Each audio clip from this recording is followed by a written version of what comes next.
validation, now I validate myself. Building inner strength, putting doubt up on the shelf. No more unnecessary drama, no more wasted time. Climbing higher constantly, making my own climb. Standing on higher ground,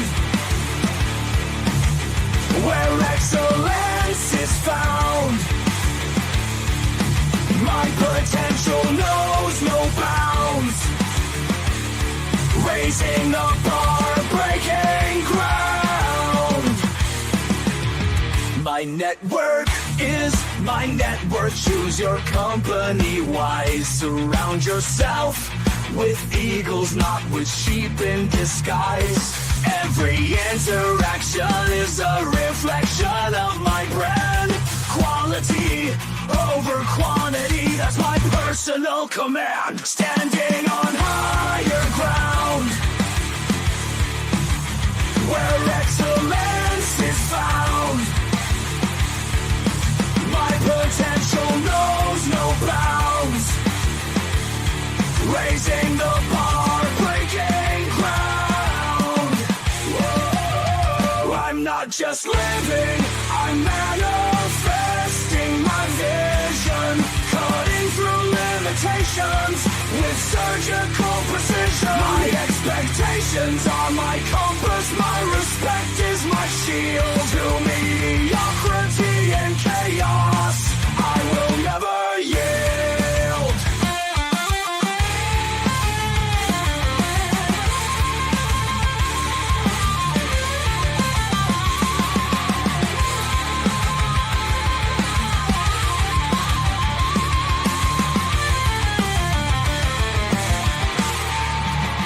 I'm not just living, I'm manifesting my vision. Cutting through limitations with surgical precision. My expectations are my compass, my respect is my shield. To mediocrity and chaos, I will never yield.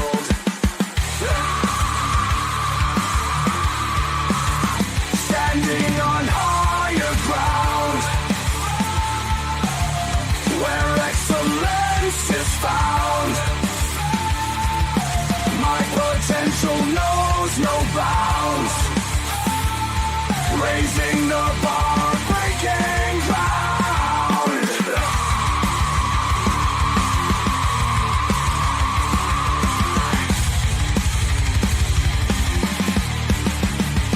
I'm not just living, I'm manifesting my vision. Cutting through limitations with surgical precision. My expectations are my compass, my respect is my shield. To mediocrity and chaos, I will never yield. Ooh, delayed. How you doing there? How you doing, ladies and gentlemen? Welcome to This and That. I'm your host, Xander, where we're talking about this, that, and everything in between. Um, got a little bit sluggish on the trigger pull there. That's okay. Uh, we are actually a couple minutes late, but I was sitting here when it was time for us to start. I just waited 45 seconds before I hit the start button. Either way, we do not let the sunrise without going live, but we don't always start on time, and that's why we ask you guys to like and subscribe, and then hit the notification button so that you know when the show goes live. We ask you guys while we're doing a live show that you guys match those reaction buttons, and after the show, take your time to go and double check the membership because we got a lot of stuff being released on the membership in order to aid you guys in being successful. So uh, today being Wednesday, we're going to be talking about different countries around the world, but we're going to give you guys kind of a little bit of a debrief. We have special shout out to Daniel Barris. He says, "Sup, happy Wednesday" during the show while we're doing the intro, and then special shout out to OG Kicks, always representing the podcast. I know Steven's gonna pop in here in a moment. Um, there's been a lot of things going on, so I haven't really gotten all the information coordinated together, but it looks like we're going to have us a thick topic for this upcoming Monday. And we haven't seen the gas prices go down much at all recently, but I understand, like me and Michael have been telling you guys when we were evaluating the situation, that it might take 3 or 4 months after the war subsides before we start seeing positive impacts, because we have the inflation of summer activities offsetting the de-escalation of prices from war activities. So the two are washing each other out, and we're probably going to have a little bit of stagnation until the end of the hot season, so late September, early October, and then we'll start seeing, in my observations, a decline in capital where we might, or not capital, but cost, where we might actually find ourselves in a position where gas prices might start getting closer to that 225 projection. As it is right now, I've seen it at 357 for the cheapest gas out here, and 355 in other areas, which is cheaper than what it was when it was 389. So that means it went like 30 cents down.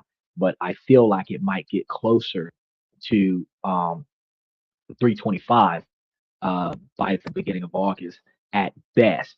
And we might see a further decline, like I said, in September when it starts getting closer to 289, and then in October when it starts getting closer to 250. I feel like that's going to be the time span in which we start seeing some improvements with the fuel prices. Now, what I recommended to you guys before is that once those fuel prices start becoming dirt cheap, before any of the bullshit happens, that you guys go ahead and take it upon yourselves to double down by buying 40-gallon fuel cans if you can store it and store that gas at your house, and delay the requirement to refuel, because a 40-gallon fuel tank for cars that have 10 to 15-gallon gas tanks is 2 to 2.5 tanks of gas, which allows you to refill 3 times before, or top the car off 3 times before you have to deal with the new gas prices. Um, if you're circulating your gas like that. If you're just going to get it and hold it and just use the cheap gas until you start seeing high gas prices, then you can have a situation where you have 2.5, 3 extra gallons of gas. If you do a 10-gallon gas tank, you got four extra tanks of gas to delay your ability to be exposed by the new gas prices. And I tell you guys, that's a pretty good buffer to have. They're anywhere between 125 and $250 on Temu, and you can find them on Google for upward of between 175 and $350 for some name brand places. But it's worth it to save 50 to $60 a tank for 4 tanks of gas. It pays for itself after a while. And then it's also a good emergency fuel if you're in a situation where the car comes back with no gas in it. You can top that bitch off at the house and then go and do what you got to do. So, which kind of helps with family squabbles when you got a partner that brings the car back without refueling it. Um, I know that Trump was having a discussion at one point in time, referencing the possibility that if we don't come to a negotiation or resolution at the end of the 60-day memorandum, that he will allegedly, quote unquote, finish the job. So there is a possibility, because they're only in the discussion phase. They did not sign a treaty. They signed an IOU or MOU, which is a memorandum that claims that we're going to discuss this. So they signed a contract where we agree to discuss agreeing to terms. That's like a promissory note where I'm promising you that I'm going to read the documents when you bring me the negotiation documents. It's not guaranteeing that we came to an agreement. So that's one of the things that's going to happen over the next 60 days. We're like, well, technically, because they did that in June, it's going to be like the middle of August is the end of that 60-day rollover process, which means that if we're not seeing like the full negotiations that they claimed they were supposed to have, then we might see conflict kick back up towards the third week of August, which means that the dissolution of gas prices that we were hoping for is probably not going to happen, because right when they start reducing the gas prices, they're going to spike those gas prices because we'll be back in conflict right in the nick of time for the type of scrimmage that would lead to drafting the 18 to 26-year-olds come January 1st of 2027. So anybody who was 18 to 26 better, do their little ritual and pray that we don't end up unofficially or officially back into military conflict in quarter 3 of 2026, because that's going to be bad for you guys. Because while we do have a decent number of active military personnel, we also have a decent qualification to draft personnel so that they can receive the basic training necessary to be called to action. And if you get drafted, you end up on boot camp and for 6 months. Yeah, that makes everybody a qualifiable veteran, but shit, you're going to end up looking at potentially serving 2 years of service just because you fit the status quo. Like, I don't know how y'all gonna feel about that, but I already told y'all about this on the show once before. Now, Here on This and That, where we talk about this, that, and everything in between, we cover different content every night of the week, different topics. They all come around the core fundamentals of how it directly impacts you and your money. But you guys got to understand, because when we talk about questions and comments from the fans, y'all have questions about the shit y'all going through, and I tell y'all what I think about it and provide y'all with the detailed information that y'all can look into to try to make different decisions to resolve your situations that preferably a less catastrophic scenario, but more beneficial to your objectives and agendas. Then we have the dynamic of Monday, Tuesdays, and Wednesdays that are usually business and politics. Because I mean, we've got to talk about on Mondays how politics negatively impacts your ability to make, save, and invest money. Then on Tuesdays, we talk about different ways to make money, save money, budget money, and invest money. We also talk about different ways to think about money, different ways to make decisions that indirectly or directly impacts the way that you make your money and the way that you spend your money so that the money that you make doesn't disappear as soon as you get it, right? Then Wednesdays, today we talk about different countries around the world that you can invest in. Today we're talking about Luxembourg and potentially go and live in at a more affordable price, right? Thursday, Friday, and Saturday we talk about personal development, self improvement, relationship topics, socialization, negotiations, building your brand. Then we start talking about promotions, raises, retirement, forced retirement, severance packages, termination, and then building your 20 and 30-year plan. Because I mean, let's be real, guys. If y'all don't know where the fuck y'all gonna be at in y'all future, y'all just not gonna you're not gonna be ready for it. Being young, 20, 40, 35, right? And you having the capabilities to get out there and make it happen. Man, I know what I got to do to make my money, right? I respect that. I respect the grind. But if you know what you got to do today to make that money, and you know that it requires physical effort, you know that that is a young man's career. You also know that if you have the kind of career that requires mental strain, you know that that's a young man's career. Ladies, y'all are in a kind of career that fundamentally functions off of your young looks. You know that is a young woman's career. All of y'all have to recognize that the shit that you doing right now was between 18 and 41 is not going to be the same shit that you're going to be doing between 65 and 84. You have to ask yourself, what the hell is you going to be doing in 20 years to either make ends meet or not have to work to make ends meet because your needs is already met by a guaranteed source of income that's not government funded. Because you've already seen how Trump had changed the way government funds are being dispersed all across the country where shit is not going the way we thought it was going to go. And now we're in a position where we cannot acquire the same type of benefits from 1992 in 2026. There's stricter requirements. They pulling the rug from under people. We just covered on Monday how government assistance is locked into like 18 to 24 months worth of benefits. And then after that, you got to figure some shit out. You've got the SNAP and TANF programs that putting you into the workforce thing and being more strict about you actually successfully acquiring occupation, not just looking for the occupation. There's so much stuff out there where they're forcing you to earn it on your own or do without. They're perfectly fine with you being homeless if you're not willing to get out there and get it on your own. And the only people that are there actually providing support for are the people who are documented as physically incapable of doing. So that everybody who's an able-bodied person right now in 2026 has to be trying to figure out where they're going to be at in 2046. Okay. And that requires you to build a 20-year plan. And a 20-year plan is better than let's try to, oh, we got to hit the lottery today. Oh, we gotta win in the casino this weekend. A 20 or 30-year plan is a slow grind. You set it up right now. You put your money where it's supposed to go so that things get done the way it's supposed to get done so that you're satisfied with your future. Like I told y'all yesterday, I was talking to one of my neighbors, and I'm like, man, shit, all you got to do is just look at one or two things that you just don't need to do. That's a personal choice. That's a habit or a social experiment or whatever the fuck you want to call it that costs you money. And if you just stop doing that one fucking thing, you could put that money in another location where you start making money, make money for you, and your ass is no longer broke. You no longer living from paycheck to paycheck. You no longer borrowing against a stone. You no longer have to rob Peter to pay Paul. You no longer have to tap somebody on the shoulder and ask for nothing. You can build your own generational wealth. You can build a revolving income where you're living off the interest, not living off the principal. Because when you live off the principal, you got to go back out and make the principal back over again. A lot of the old ways of investing is to put your money into growth stocks, let that shit grow.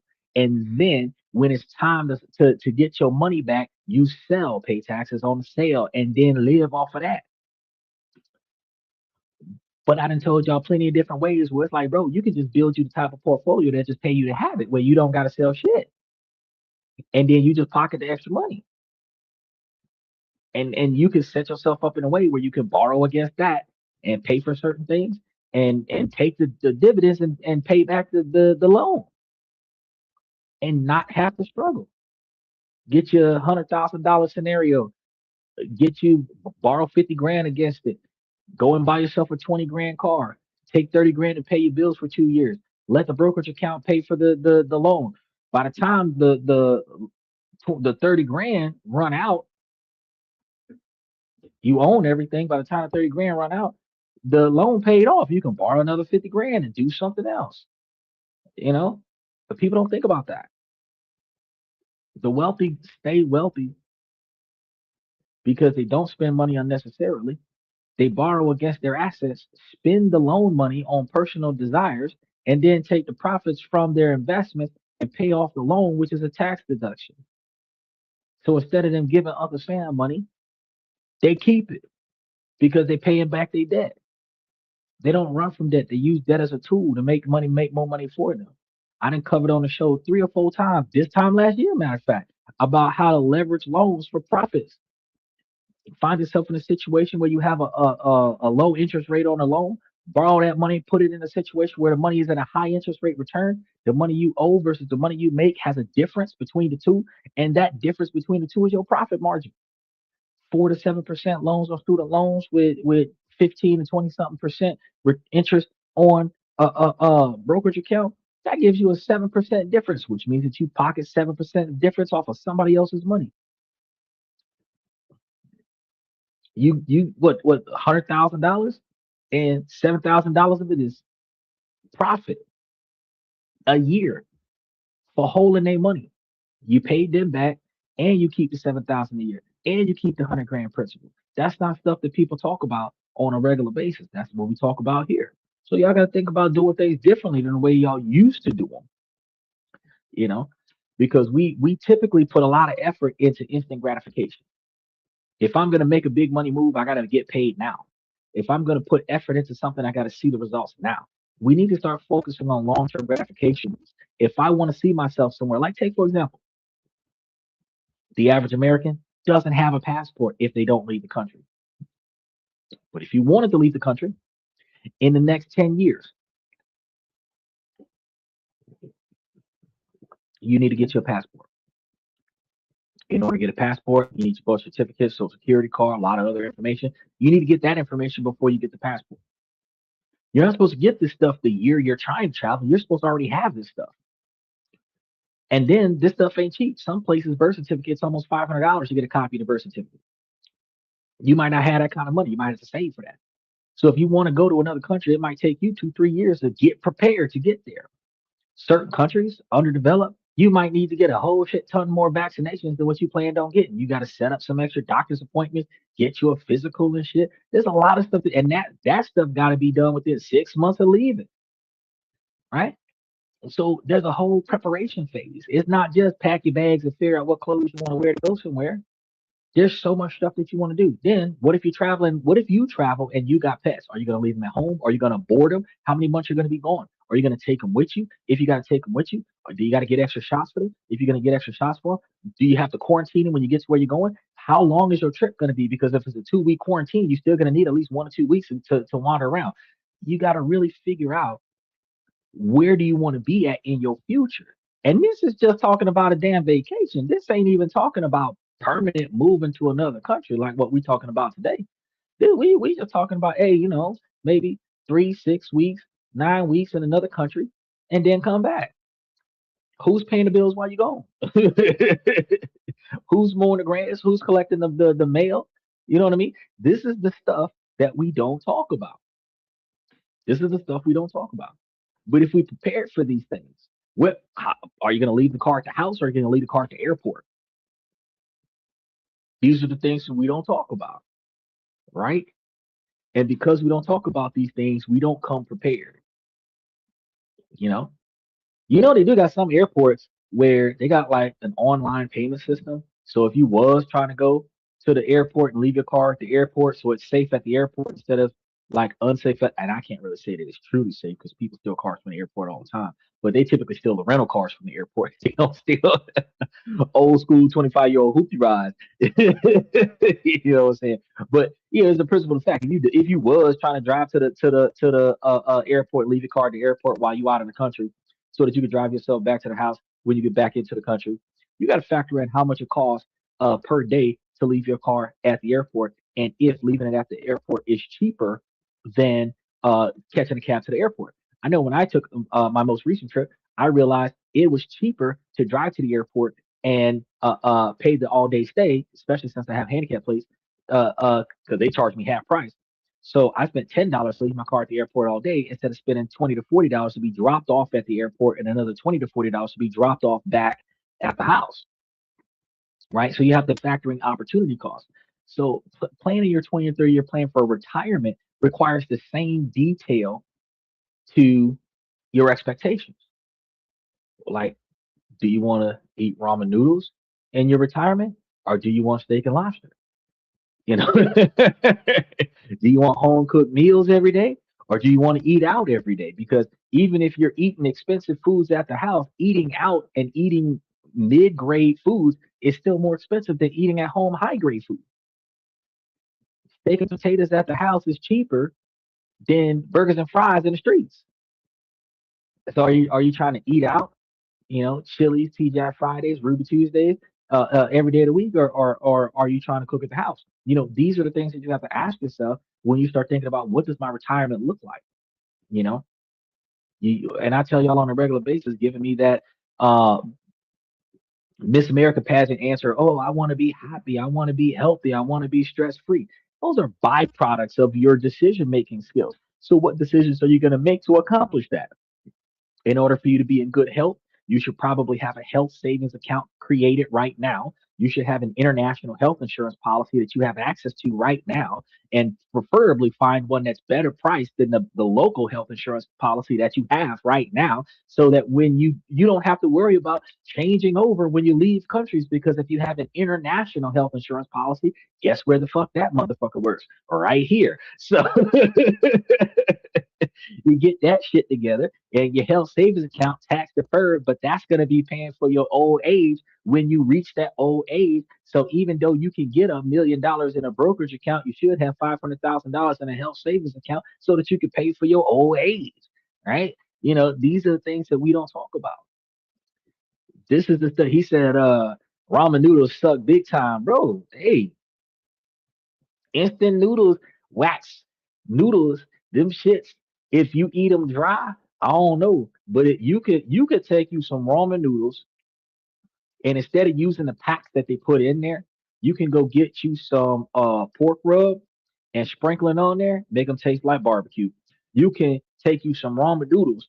You ain't got to put hot dogs in there. You could take you some ground beef, chop it up, put it in there. You could take, and after you put the ground beef in there, you can take the Bucholi's um Cabernet red sauce and put that on there, turn it into broke man's pasta. You can do all kind of stuff with ramen noodles. Now, if you just take what's in the pack and put it in the plate and go eat it, yeah, this shit sucks. But you can get creative with some ramen noodles. You know what I mean? And ramen noodles is 30 cents a pack. So when you think about a TV dinner, some of the cheapest TV dinners are between $1.87 and like $1.47 a piece. And the average person, the average healthy person that's middle aged is probably eating two of them bitches. So you probably eating $4 a plate, well, $4 a meal for two TV dinners, unless you're getting one of them hungry man meals that's like $5 a box for one plate of food. So you still eating like $4, $5 a plate. But when you eat two Roman noodle packets, you full, and that's 60 cents. Like, so we can talk shit about ramen noodles, but $5 will go a long way with 30 cents a pack for ramen noodles, 35 cents a pack for ramen noodles when you get the 12 pack in a box. He said, I have to say again, I wish this show existed a long time ago. You should dive into membership like everybody else. Because Because if you think the stuff I'm telling you right now is key to your survival, you should see the legal documents I'll be putting into the damn membership. Some bitches be cross referencing with the attorneys, like, God damn, this dude know what he doing. He's there, ramen is fine. I still cook bricks with the slim. Oh yes, if you take Slim Jims and you can use the nacho cheese, you can use the Tostitos nacho cheese dip and throw it in there and get you some salsa and put it on top, and then grab you some of the Tostitos chips with the scoop thing in there. Man, you didn't turn you didn't got you a Mexican possible. Either I'm gonna heat it up, the iron, boom. And one of the best things about a ramen noodle, you can boil it in a pot, you can pop it in the microwave, or if you got you a metal bowl, you can put an iron on top of that bitch, steaming in the crock pot. There's all kinds of ways that you can hook it up. If you ain't got the means, but you got the material, you can make a way. You know what I mean? It just really requires you to think about other ways to get stuff done. Um, but yeah, I tell you guys on a regular basis that y'all need to figure out alternatives to your end goal. And since nothing ever goes according to plan, what we're doing is we're getting an outline to the blueprint. So it's a step by step of what we think we should try to accomplish between now and the time that we're ready to quit our jobs, so that we can ensure the fact that regardless of what we got to go through between now and then, the 12 trials of Hercules is not going to stop us from retiring at a significantly successful age where we can find ourselves in a position where we don't have to work. We can choose to work, but we don't have to work. And our bills are paid, our stress is gone because our finances are covered, and we have what we need. Now, if we don't fix our lives to where we have enough money to get all the shit that we want within reason, then we can go and get us a little side hustle, start off something on the side and make us a little extra money and pay for the luxuries. But if your stability is your core necessity and you got that under control, you got plenty of time to think about what else you want to do. Pinky was able to talk the brain about taking over the world every day because they didn't have to go to work every fucking day. You know what I mean? So if you don't have to think about going to work every day, you could think about other ways to make legitimate money with less effort. You know, 20% of effort can go towards 80% of accomplishment, or 80% of effort can go into 20% accomplishment. I was talking to a family member the other day where I gave him a couple of assignments. He didn't do what I asked him to do, but he did some other stuff. The stuff that he did was way harder than what I asked him to do. The stuff I asked him to do, he would have been able to get all of it done in a day or two. Some of the things was like 10, 15 minute little tasks, easy stuff. He chose the hardest task. And I was sitting over here looking at him. Why did you grab this 7 day journey? It's gonna take you 2.5 weeks to get the 7 day journey done. When I gave you like 15 different small tasks that you could have done, uh, one task an hour for 10 hours and got 10 things done, and would have accomplished more if you did what I said. But instead, you did what you wanted, and you only did one thing in 2 weeks. And I'm sitting over here looking at you like the other 12 or 15 things I asked you to do that you technically could get done in one day. Your ass ain't even do that. Like, so I can't be proud of you for accomplishing what I didn't ask you to do, because I'm disappointed that you didn't do what I asked you to do. And this actually works in relationships. This works on the job. If you're given instructions to perform certain tasks, you got partners in relationships where, and we're about to get to today's topic, but you got partners in relationships where they'll do stuff. They want praise for it.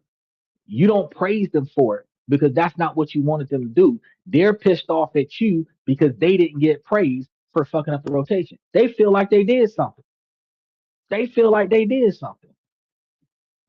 But if what I needed you to do ain't got done, then how am I supposed to say good job on that? A teacher gives you a test and gives you specific instructions on the test. And you do everything except for follow them instructions. You get an F on the paper because you didn't follow the instructions. You mad because you did it. You did the test. You answered the questions. Simple instructions like put the answer in decimal form, leave it in fraction form, leave it as a mixed number. You put the correct answer on the paper, but you put it in the wrong format. If you don't follow the instructions, you can fail the test while getting the answer correct. And you can do the same thing in a relationship. If you don't follow the instructions the way they were issued to you, you can fail at life while doing it the way you think it's supposed to be done.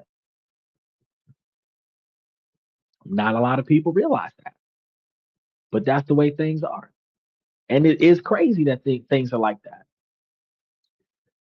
So if we're trying to figure out, because I know that we're working on it, we're piece by piece in the situation. We are piece by piecing the situation. Okay. And since that's the way we're doing things, it is more effective for us to get the outline. You know, I want to own my own cars. How many of them? Two. I want to own my own house. How many of them? At least one that's not generating income. The rest of them can generate income. I don't need a fixed number of how many houses I want to own, but at least one of them that's mine, that's a homestead, so I can get those homestead tax credits, right? Then you think about how big is the house going to be? Am I going to keep it up myself, or am I going to pay a housekeeper? How big is the yard going to be? Am I going to keep it up, or am I going to get a landscaper? You know, automate the utility bills so that if I leave the country, I don't got to continue to log in and make sure that my bills get paid. You know, if I want to travel, what does my travel budget look like? Where do I plan on going when I get old? Right? All of these things have to be factored into the type of lifestyle that you want to have. And if you believe that your lifestyle would roughly run you about a $90,000 a year income, then you reverse engineer that to something like a $900,000 portfolio at a 10% return on investment. But you know, if you fucking with me with the 15% return on investment, you can accomplish that with potentially either 600 or 600 or $750,000.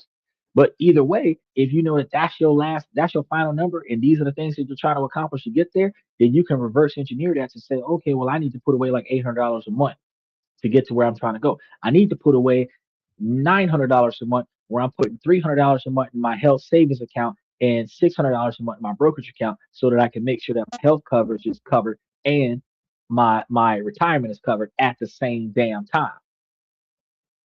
We ain't talk about that strategy before, right? Because yeah, you can get a life insurance policy and borrow against a stone and set this shit up over here and all of this, that, and the other.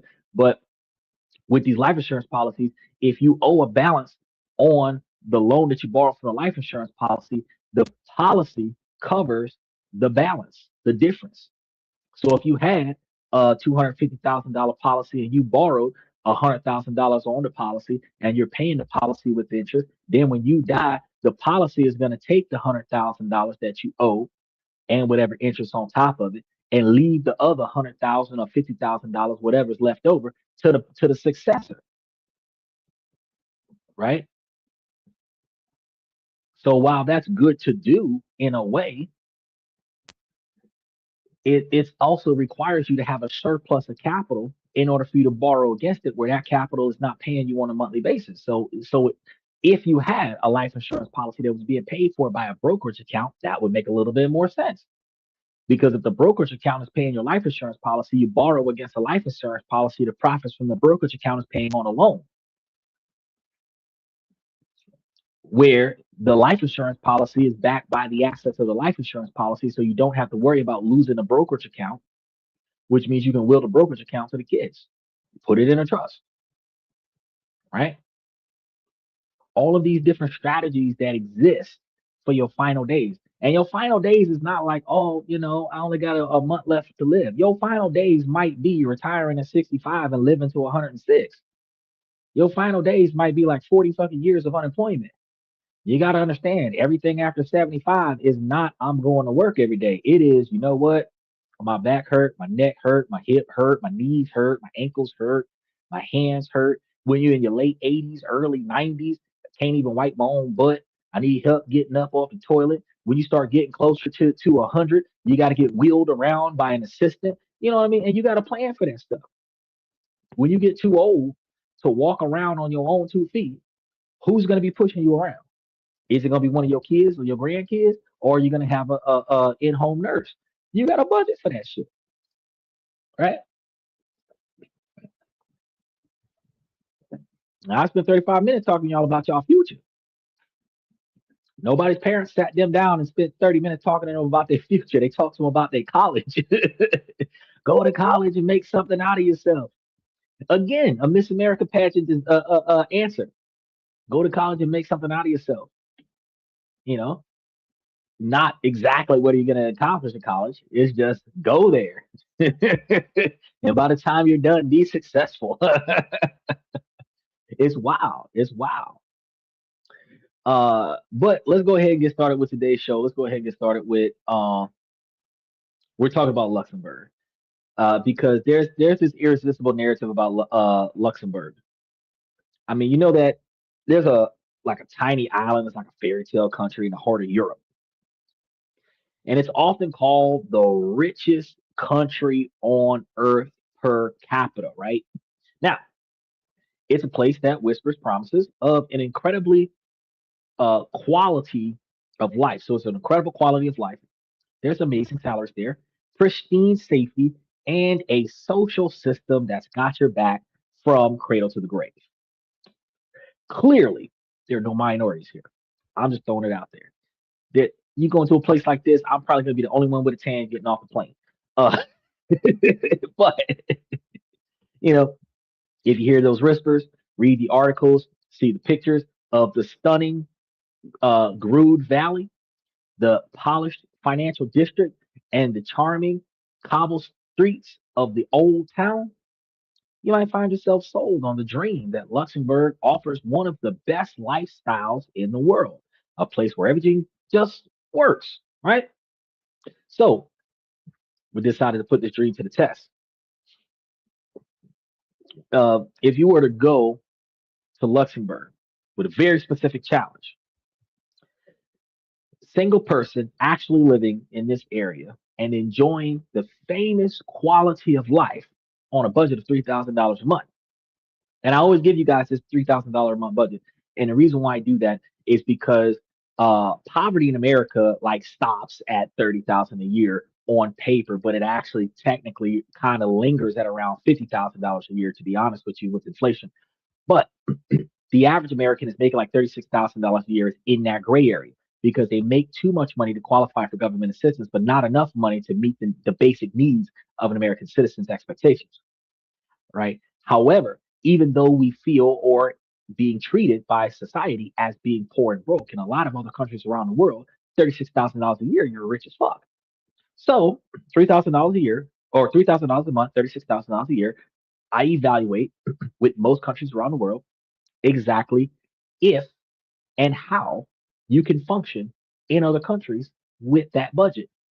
The same poverty line budget that we suffer with in America, how would you strive, thrive, survive in another country with that same income level, which further encourages you to digitize and automate your income stream. Because if you're working in a brick and mortar business in America, you've got to get in your car, drive to work, show up every day, stand around, and get paid for your presence. If you work hard because you got a good work ethic, you work hard. If you're on your phone live streaming with me right now while you're on the clock, then hey, enjoy your hourly wage. But either way it goes, you're getting paid for your presence. You're not getting paid based on the value of who you are and how you contribute to the company. You're getting paid for your presence, right?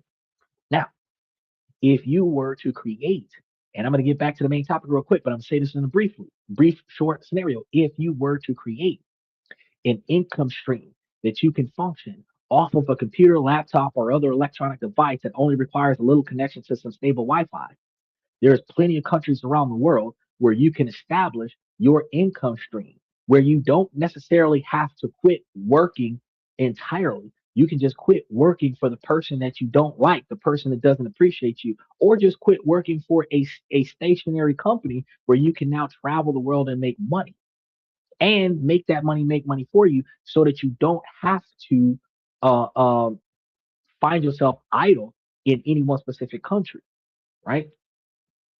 So if you're able to make and $36,000 a year job is not that hard to make for yourself, right? Because that's like what $1,200 a month, something like that, $1,200 a week, right?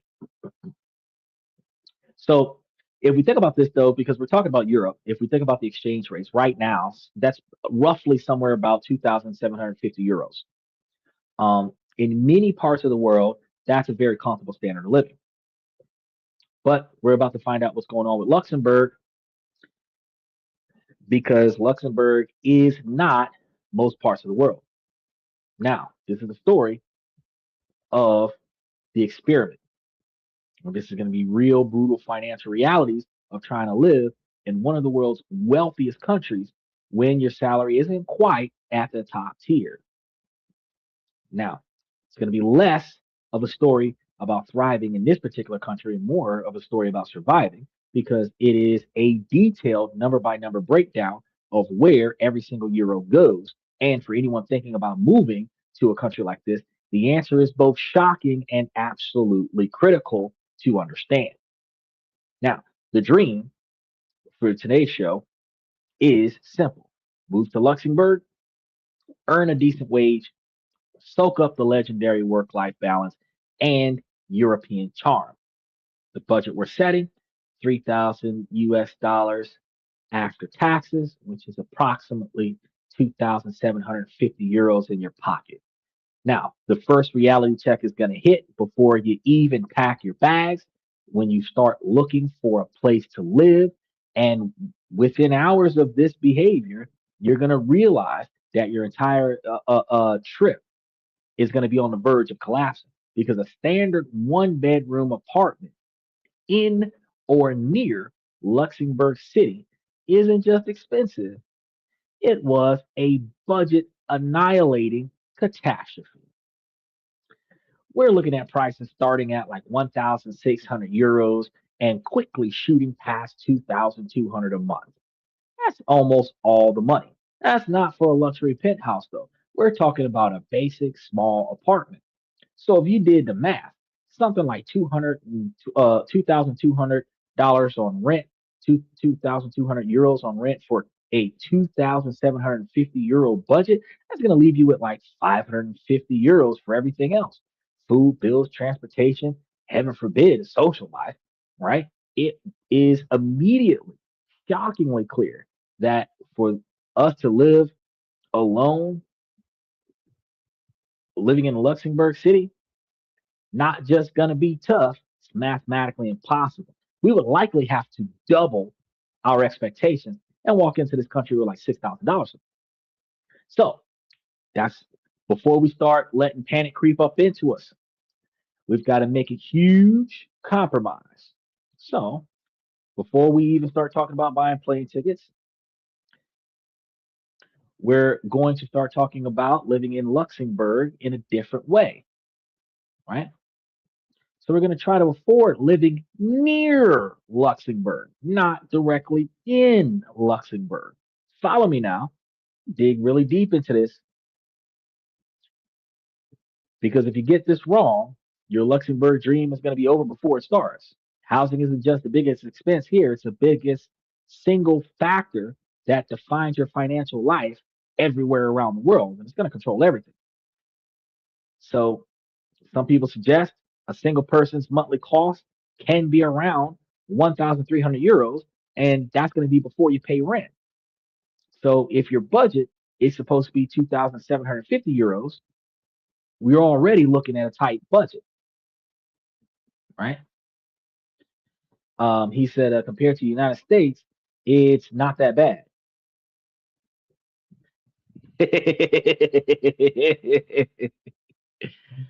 Ah, trader, comparing anything to the United States is not that bad. Bro, we could have vacationed in Germany during the Holocaust, and it would not be as bad as currently living under ICE rule in America. I could have three blue eyed, blonde haired friends, and we could all go everywhere together during that time in history, and it still would have been a better vacation than being in Chicago and New York with these ICE agents out here doing drive-bys with freaking pepper spray and BB guns. Did you see that on the news? ICE agents literally did one of these with they had a one of those airsoft paintball guns full of pepper spray and unintimidated. Nobody was messing with the vehicle. They were about 10, 15 feet away from the vehicle. All they had up was a video camera, and the ICE agent You see it on the video, arms up and just pop, pop, pop. What? Nobody was blocking the street. They weren't rioting. They weren't kicking off nothing. Nobody threw nothing. They were just standing on the sidewalk watching the man drive by. And he literally boys in the hood and just pop, pop, pop, pop with pepper spray in a paintball gun. That's what we got to deal with in America. So I think that when you say any complication in another country is not that bad. Bro, we could have been in Iran in freaking March, April, and May, and it wouldn't be as bad as what we're dealing with right now. Just trying to throw it out there. Compared to the way we're being treated in America. He said, I noticed that something happened, but didn't read the story. Yeah, I read the story. I read the story. So ICE does have a job to do. And I'm a man of uniformity, so I'm not going to sit here and say, oh, ICE is unconstitutional. No, the shit they're doing on the street is unconstitutional. The design for ICE agents is since you got to America 15, 20 years ago, you have always known that you must apply for citizenship at some point. And during democratic rule, when they gave asylum to people who came into this country through outside of legal channels, where they were protected under the law and they still had the ability to announce their presence and file for citizenship, once you got settled, once you got a house, once you got a job, once you built a business, once you started having kids and grandkids, motherfucker, it's time for you to start becoming a fucking American. You're a first generation immigrant with a second generation grandchild that is a US citizen. It is time to stop. So, under that dynamic, Donald Trump gave you 9 months to either apply for citizenship or get the fuck out. Now, he made it clear by the time he got to the real IDs in May of 2025 that action was going to be taken on deportation in August of 2025. And he gave everybody the ability to get a free ride out if they were not going to get their citizenship applications together. You either enlist or get gone. You cannot tell me that anybody that is still here 18 months after he said that he was going to make it more than uncomfortable for you here if you stay, and you're going to stay and not get your citizenship application started. Now, we understand that if you apply for citizenship, it's not an instant yes. It's a pending application. It might take you 10 years to get the yes. But the whole time that you're in line, you're guaranteed fucking citizenship. So what harm would it have done when you seen the man get elected November of 2024 and you just put your damn H-1B up there on the damn paperwork in January of 2025 before he got indoctrinated? So by the time he started trying to kick people out in August of 2025, you would have had 8 months worth of paperwork that said, they already know I'm here. This is my citizenship application. So under that understanding, I just want y'all to realize, if you ain't properly documented, they're going to come and get you. They know you exist because you pay taxes, you buy shit, you got credit cards. If you work, you've got a bank account. If you make money, you've got a business, you're registered somewhere. You're just not registered as a citizen. So they know where the fuck you're at. ICE has a job to go to wherever you are and specifically collect you who don't belong here and take you out. Also, we recognize that Donald Trump extended that to any sovereign nation individuals that renounce their citizenship, not the ones that are pretending like they're Indian, talking about some I'm a man of the land and I don't adhere to any of your whatever, whatever, but they never officially renounce their citizenship. So they're American citizens without proper documentation. They don't have their passport, they don't have their driver's license, their vehicle is not registered, but they're swearing up and down that they can do this because it's their right. Your rights come under the Constitution. If you don't administer any respect towards the Constitution, you ain't got no fucking rights. because the only rights that are not covered under the Constitution are covered under the Native American land laws that are under the Indians that have land that is afforded to them strictly by the United States government. That's the only two people. That's the only two laws that we got out there. Outside of that, bro, you not sitting over here trying to say that you're a third country. Because we got, I think, from what I understand, two extra sub countries in the United States that are like unofficial. And as long as you abide by American laws, they're not gonna fuck with you kind of countries. But they're like little town that's like, we're not American. We have our own currency. But your ass leave and go to goddamn Walmart and get your fucking groceries. So he said, 90 days fiance. Look, you got, actually, it's not even a 90-day fiance situation. They got the 2-year marriage visa, where if you got married less than 2 years before you bring your wife or your husband over to America, they're on a 2-year temporary marriage visa. And if y'all don't fuck up the relationship, then they can stay in the country as a citizen. But if for any reason that the relationship end and you can prove that that was a sham, like they had tried to fuck out of you, then they get deported if y'all don't stay together. So unless they can prove that they did their part and you fucked up the relationship and they're divorcing you because you're a bad spouse, where they can then not only divorce you, get alimony and the $20,000 guarantee from the government and get their citizenship. The other alternative is get deported. He said, wasn't the whole situation created by the previous administration by admitting 25 million people in 4 years?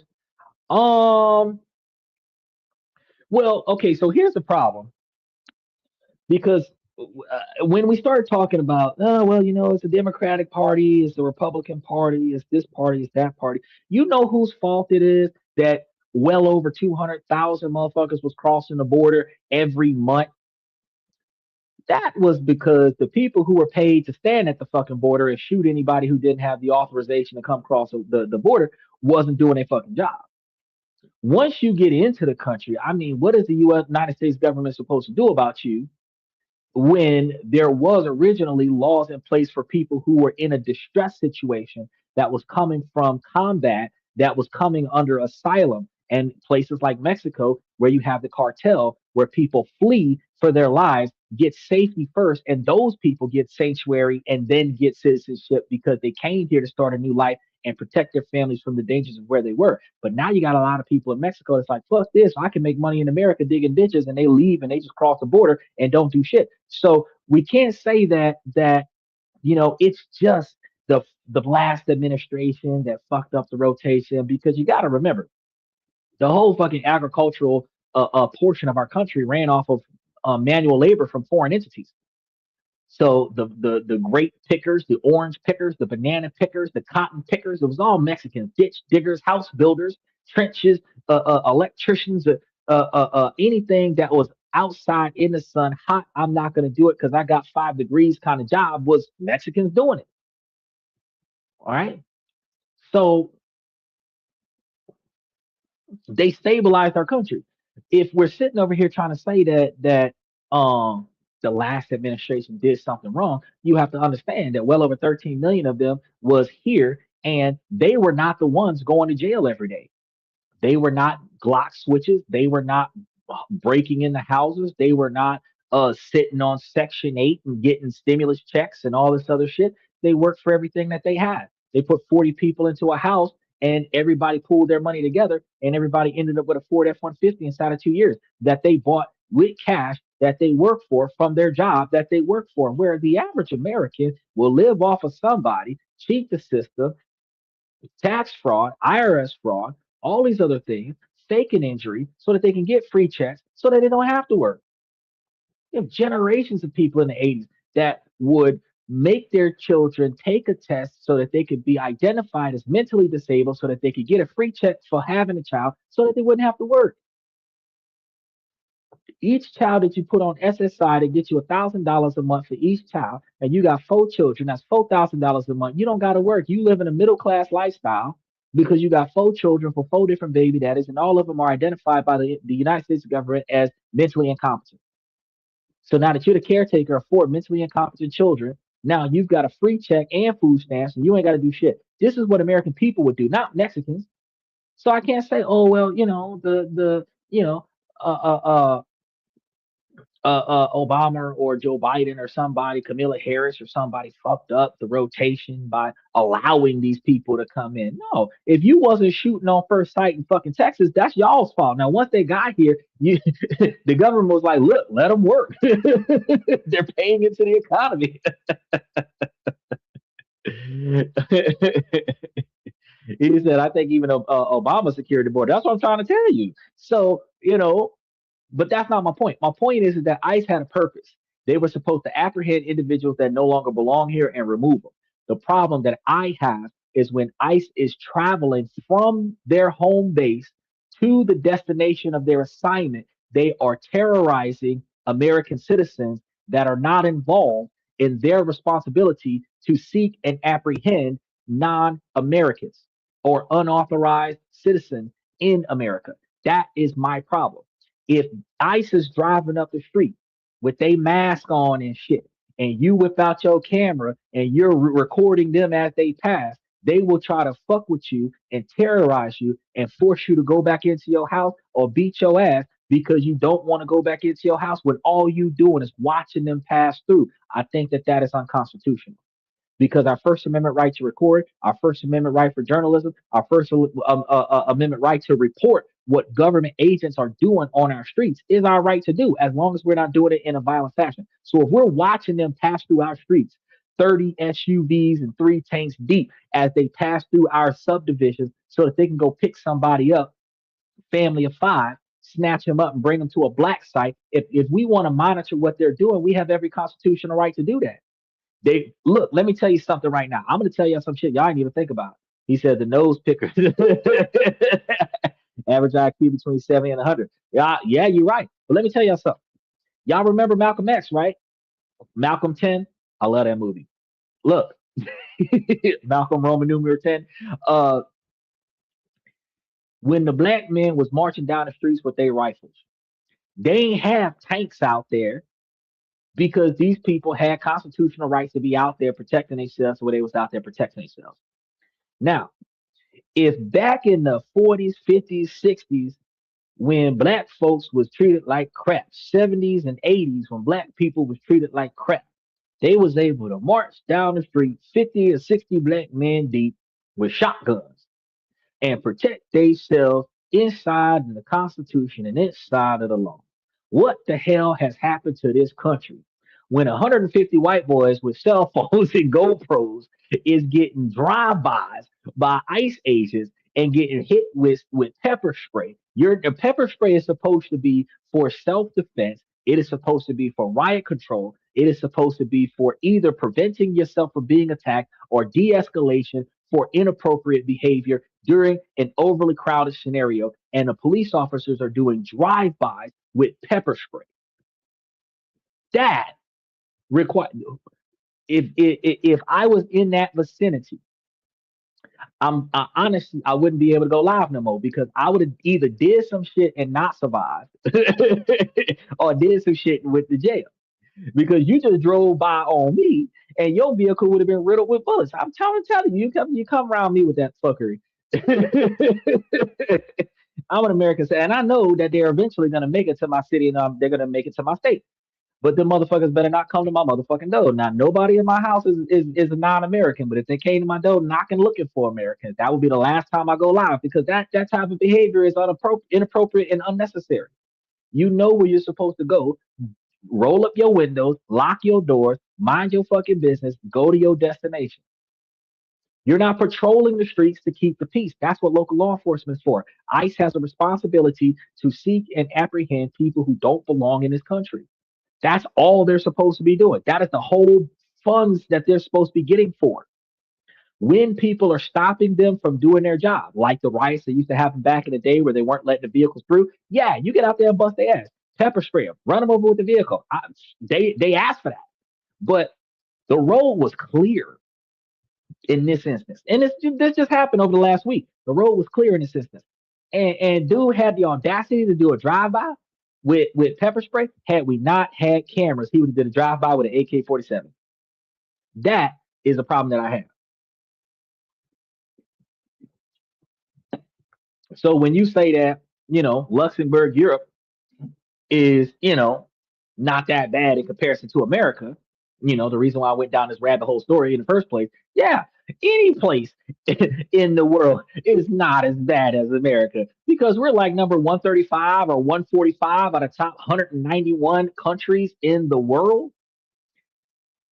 So what we're saying is, by that statistic, every category that is considered a best country category, we have probably 40 countries worse than us, but 130 countries better than us in every category that is classified as a good country, as a great country, as a decent country. We're not even in the top 50 percentile. It If one is an A and 191 is an F, we're at a D plus as a good country. We're failing as a good country. So everywhere in the world is better than here. The most destitute, underdeveloped countries in the world is better than here. I think one of the only countries that's worse than us is places like Haiti. But there's only like 40 countries that are worse than America. Well, with Papua New Guinea, like that's like, you know, very few places. He said America is 17 in the most hostile countries out of 200 nations in the world. Okay. So the one thing that we're good at is kicking off shit. This 17 out of 200 countries as the most hostile, but 135 in everything that matters. Healthcare, stable housing, stable income, security. Come on now.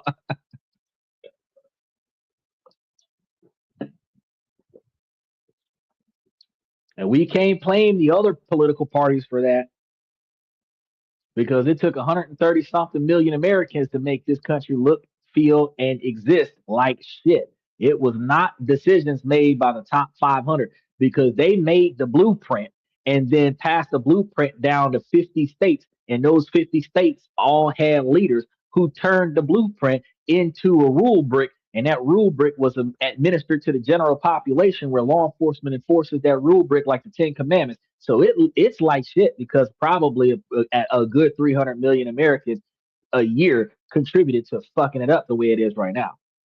Partially out of greed, partially out of desperation, and some because we can. Now, if we were in Luxembourg and we're looking for a place outside of Luxembourg, we're gonna go onto a site like Emotop and At Home. These are some pretty good websites, and these are going to be whirlwinds of disbelief when you go there because the numbers are going to be relentless. A tiny studio apartment, maybe 30 square meters, which is probably the size of the room that I'm in right now. Uh, like Bel Air, you're easily looking at 1,500 euros. A one bedroom in a slightly less central but still popular area like Bonneville uh, might drop to like 1,400 euros. But those are rare and they get snapped up in hours. So as soon as you find it, it's kind of gone. So we're talking like 40 to 50 square meter apartments. To put that into perspective, rent of a 1,800 euro on a 2,750 euro budget is like 65% of your take home pay, which is kind of how we get fucked over in America, right? So financial advisors tell you to keep your housing below 30%. And I've been telling people have your whole standard of living below 30%. But your housing, at least the cost of your house, is supposed to be less than 30%. Now in Luxembourg, that rule doesn't just get broken, it gets laughed out of the building. And it's not just the rent. The upfront costs are going to be wild too, because it's very common to be asked for a rental deposit of 2 or 3 months of rent. So for that $1,800 a month apartment, you're going to need something closer to 3,600 to maybe 5,400 euros just for the deposit. Then if you use a real estate agency, which is going to be common in a competitive market, you'll owe them a fee on top of that. Typically 1 month's rent plus taxes. That's another 2,100 euros. So before you even move in, you could be on the hook for nearly 8,000 euros. For the budget that we were talking about, that's almost 3 months of total income just to get 1 month in the apartment. It's a massive barrier to entry. Now it's going to become painfully clear that the original plan is going to be flawed. So since we couldn't live in Luxembourg City, trying it this way, couldn't even afford an immediate suburb, I had to look into a strategy that thousands of people who work in Luxembourg are forced to adopt, which is becoming a cross-border commuter or frontier liner. Um, this is going to turn our search to the borders towards places like France, Belgium, and Germany, which are countries I haven't covered yet, as some of the different countries we can live in. The most beaten path seemed to be across the French border. So started looking there in a town called Thonneville, about 30 kilometers south of Luxembourg City.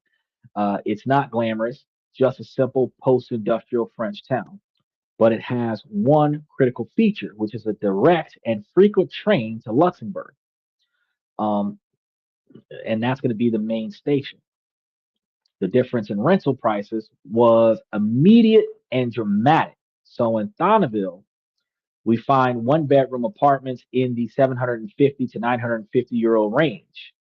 That was way less than half of what we saw in Luxembourg City. Suddenly the math starts to work again. It was a huge compromise because we wouldn't have been able to live in Luxembourg experiencing the city in the evenings or enjoying the short commutes. Instead, we're going to be spending a good chunk of the day on the train just to get to Luxembourg. But it wasn't the only way to keep the experiment from failing. So we had to just kind of get this done in a way that it could get done. Because where there's a will, there's a way. You just have to have the motivation to get it done, right? He said first and last month's rent plus damage deposit, pet deposit, and a $200 processing fee. I didn't even think about the pet deposit because America has a service animal observation where you get the animals that you bring with you free of fees because they're considered working animals. But America adopts the service animal laws. Service animal laws don't exist in other countries. So while you have boarding privileges and everything to that effect in the airport with your service animal on your way into the country, and your airline might actually respect it on your way out of the country you're going to is not going to respect your service animal. The country that you're going to is going to look at that as a well-trained pet, and all the rules around a well-trained pet is going to apply to your service animal. So you can't say, "Oh, well, I'm an American, and in America, nah, bitch, this ain't America." And Donald Trump is not going to come and save you. This ain't Camilla Harris, bro. Your ass is stuck. So when we're looking in Donneville, we find a 45 square meter one bedroom for 850 euros a month. It was an older building, 10 minutes walking distance from the station. Functional, but a world away from the pristine apartments that we would see in Luxembourg. Now, this single decision might save you at least 800 euros a month on rent, and that 850 euro cost is still inside of the 31% of your budget, which is going to be manageable. Now, I want to understand this. If your goal was expectedly to go to Luxembourg, and you understand that you got to put down 8,000 euros to get started. And then you understand that you're probably going to put down 2,000 euros a month. And you understand that you're probably going to get a 90-day tourist visa to get out there. And you understand that you're probably going to spend $2,000 to get there. You realize that if you're going to stay there, you need $8,000 down and then $6,000 or $6,600 to get there, or to stay there for 3 months, then you're looking at potentially like $15,000 to live there. Then you're looking at $4,000 round trip to go there and come back, which is like $19,000 plus $300 for your passport. Now, if you were trying to take a trip directly into Luxembourg, you're looking at a guaranteed $30,000. Well, because after we finish talking about housing, we still have to talk about the cost of living there, food, utilities, everything to that effect, transportation in Luxembourg, right? So these are the things when I tell you guys that you have to plan for your future. If you wanted to go to a place like Luxembourg and you found yourself having to spend 30 grand to spend 30 days in Luxembourg, you might decide to say, well, fuck that. I could spend 3 years in Japan for $30,000 instead of 3 months in Luxembourg. I could spend like 2.5 years in Taipei or Thailand or shit, Indonesia, Vietnam, shit. You could at least do 1 year in Seoul in South Korea, uh, uh, a year and a half in the Philippines for that same $30,000. I'm like, you got to start thinking about your options. Steven says, looks like I can only travel there via Zoom. He said, shit, I'm gonna video call you motherfuckers. I'm not. I'll be goddamn if I'm gonna spend $30,000 to go. Shit, not for 3 months. If I gotta pay 10,000, if I gotta pay $10,000 a month to live somewhere, it better be fucking New York, California, or Texas. Cause what kind of bullshit is that for me to go to another country and I can't even guarantee that it's going to be better than what it is over here because social classism and racism exists all over the world. My excessively awesome tan is going to get treated the same way everywhere. They're going to look at me like, oh, he's an American, but he's also an N word. Happy to see you. Clutch purse. I'm trying to tell you. Look, got it mad. Now, recognizing that we found a cheap place to go, this is going to pull us back from the brink of financial impossibility. So the dream had been downgraded a little bit from us actually going to stay in Luxembourg to actually staying something really close to Luxembourg. And the brutal reality has arrived wearing a French beretta. Now, with housing situations downgraded but stabilized, the next big question is going to be food. How much does it actually cost to eat in one of the world's richest countries? Research suggests a single person should budget between 300 to 400 euros a month for groceries if they cook regularly. And that feels about doable.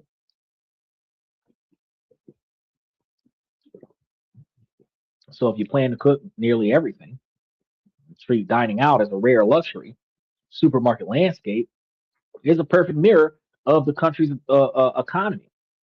So you have high-end stores like Del Haze and the local favorites, Cactus, which are great but pricey.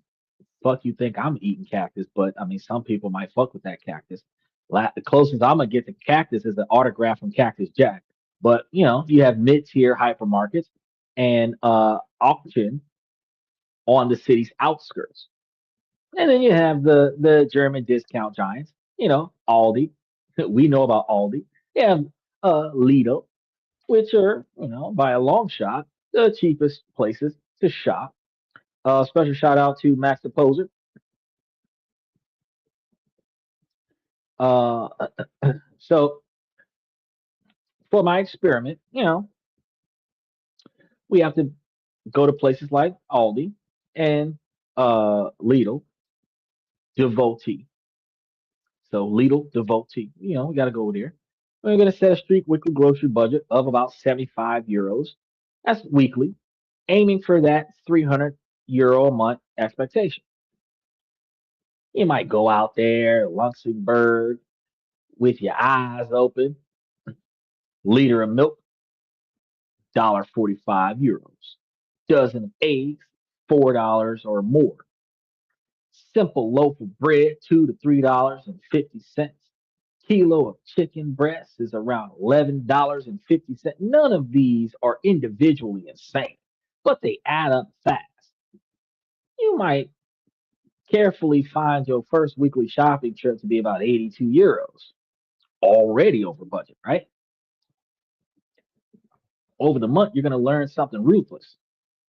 If you bought frozen veggies and planned meals around weekly sales, and you learned that even in Lidl, that you have to be calculating your monthly grocery bill with intense discipline averages out to about $350. Otherwise, you're going to be way over your initial budget. You can absorb it thanks to savings on rent, but I mean, it makes existing in this particular um, country very difficult. Now, let's talk about the soul crushing economy when we start talking about eating out. Simple plat du jour, the daily lunch special, running you 13 to €18. You want a casual dinner for two at a mid-range place? Because who wants to go to Europe or France, the city of love, and not actually go out on a fucking date? Right? Expect to spend around 90 to €100 without fancy wine. Regular cappuccinos, €4. Beer in the bar can easily be €5 to €7. Shit.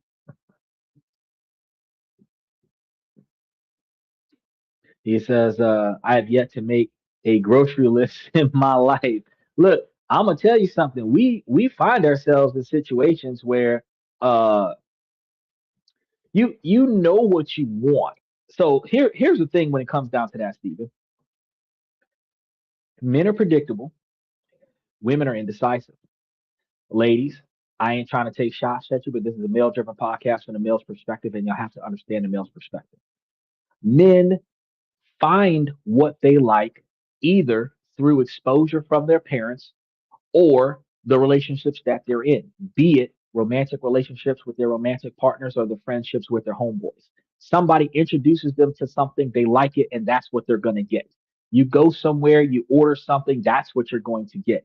If you go to the same place every week, you're going to order the same shit. So I don't need to make a grocery list per se.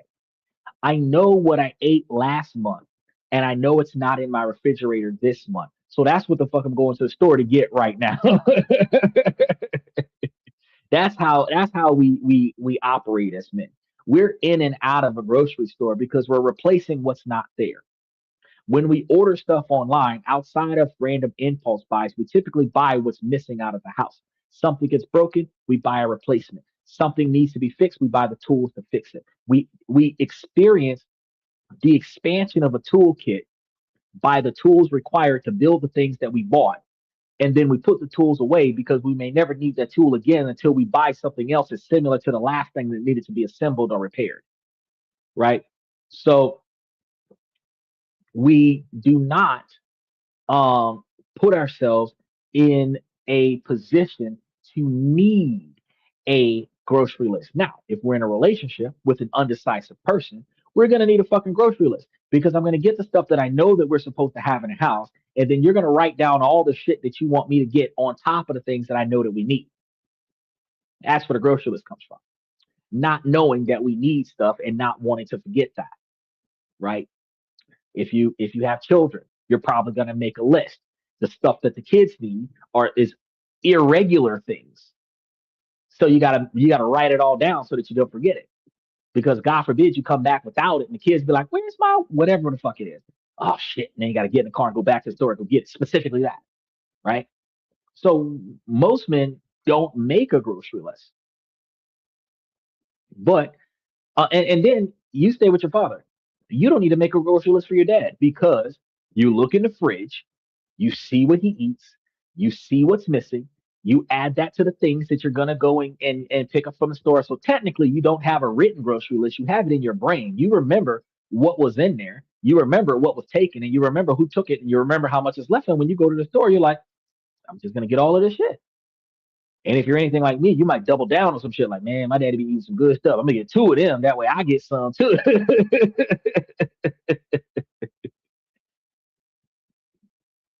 Yeah, I got two fridges in my house too. I got two fridges and two microwaves and two washing machines. Is that serious? All right. And I'm about to get a second crock pot just to make sure. It's that serious. There is no waiting in line to get something to eat, and there is more than enough food for everybody. Shit. Might as well call me two chains. They got two of everything up in this bitch. I know how it is. Um, so if we want to go out there and test sample one of the meals out there and go to a place like the Italian spots like Benevo, and you want to take a friend, uh if you each have a pizza and a soft drink, no appetizers, no dessert, no alcohol, the bill is easily 45 euros. So for two pizzas and two cokes, at this particular moment, you're going to realize that on a budget, restaurants are not going to be a treat. They are parallel universes that you can't afford to enter. One meal like this is going to be like 12% of your entire monthly budget if you're trying to stay inside of a $3,000 a month budget. This is going to be another area where living in France was an accidental win because groceries in France, because we were just talking about places in Luxembourg, groceries in France are generally a bit cheaper, especially for things like cheese and wine. So shopping at a French hypermarket near Bonneville, that's going to help you save another 10 to 15%, clawing back closer to your $300 a month target. The reality of food on this budget is one of the uh, monastic discipline. So you cook at home, always. You shop at discount supermarkets. You learn to love the store brands, and you look at restaurant menus with a kind of detached curiosity because, like, it looks nice, but I ain't trying to buy that shit because you won't be eating there, right? After the gut punch of housing and the constant watch over grocery budgets, utilities feel a bit more predictable. Though still a big deal. These are going to be the non-negligibles that just tick away at the background: electricity, heating, water, internet, your phone, right? For an average 85-meter squared apartment in Luxembourg, you might expect to pay something around 220 euros a month for basic utilities. Small place in Bonneville, way cheaper. But these costs are unavoidable.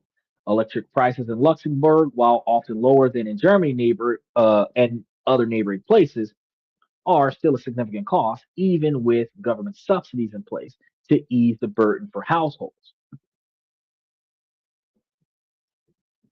He says, number one, that was a good one. What do you mean number one, that was a good one? Oh, you're asking him, have you visited Luxembourg? Or are you talking about one of his previous inappropriate comments?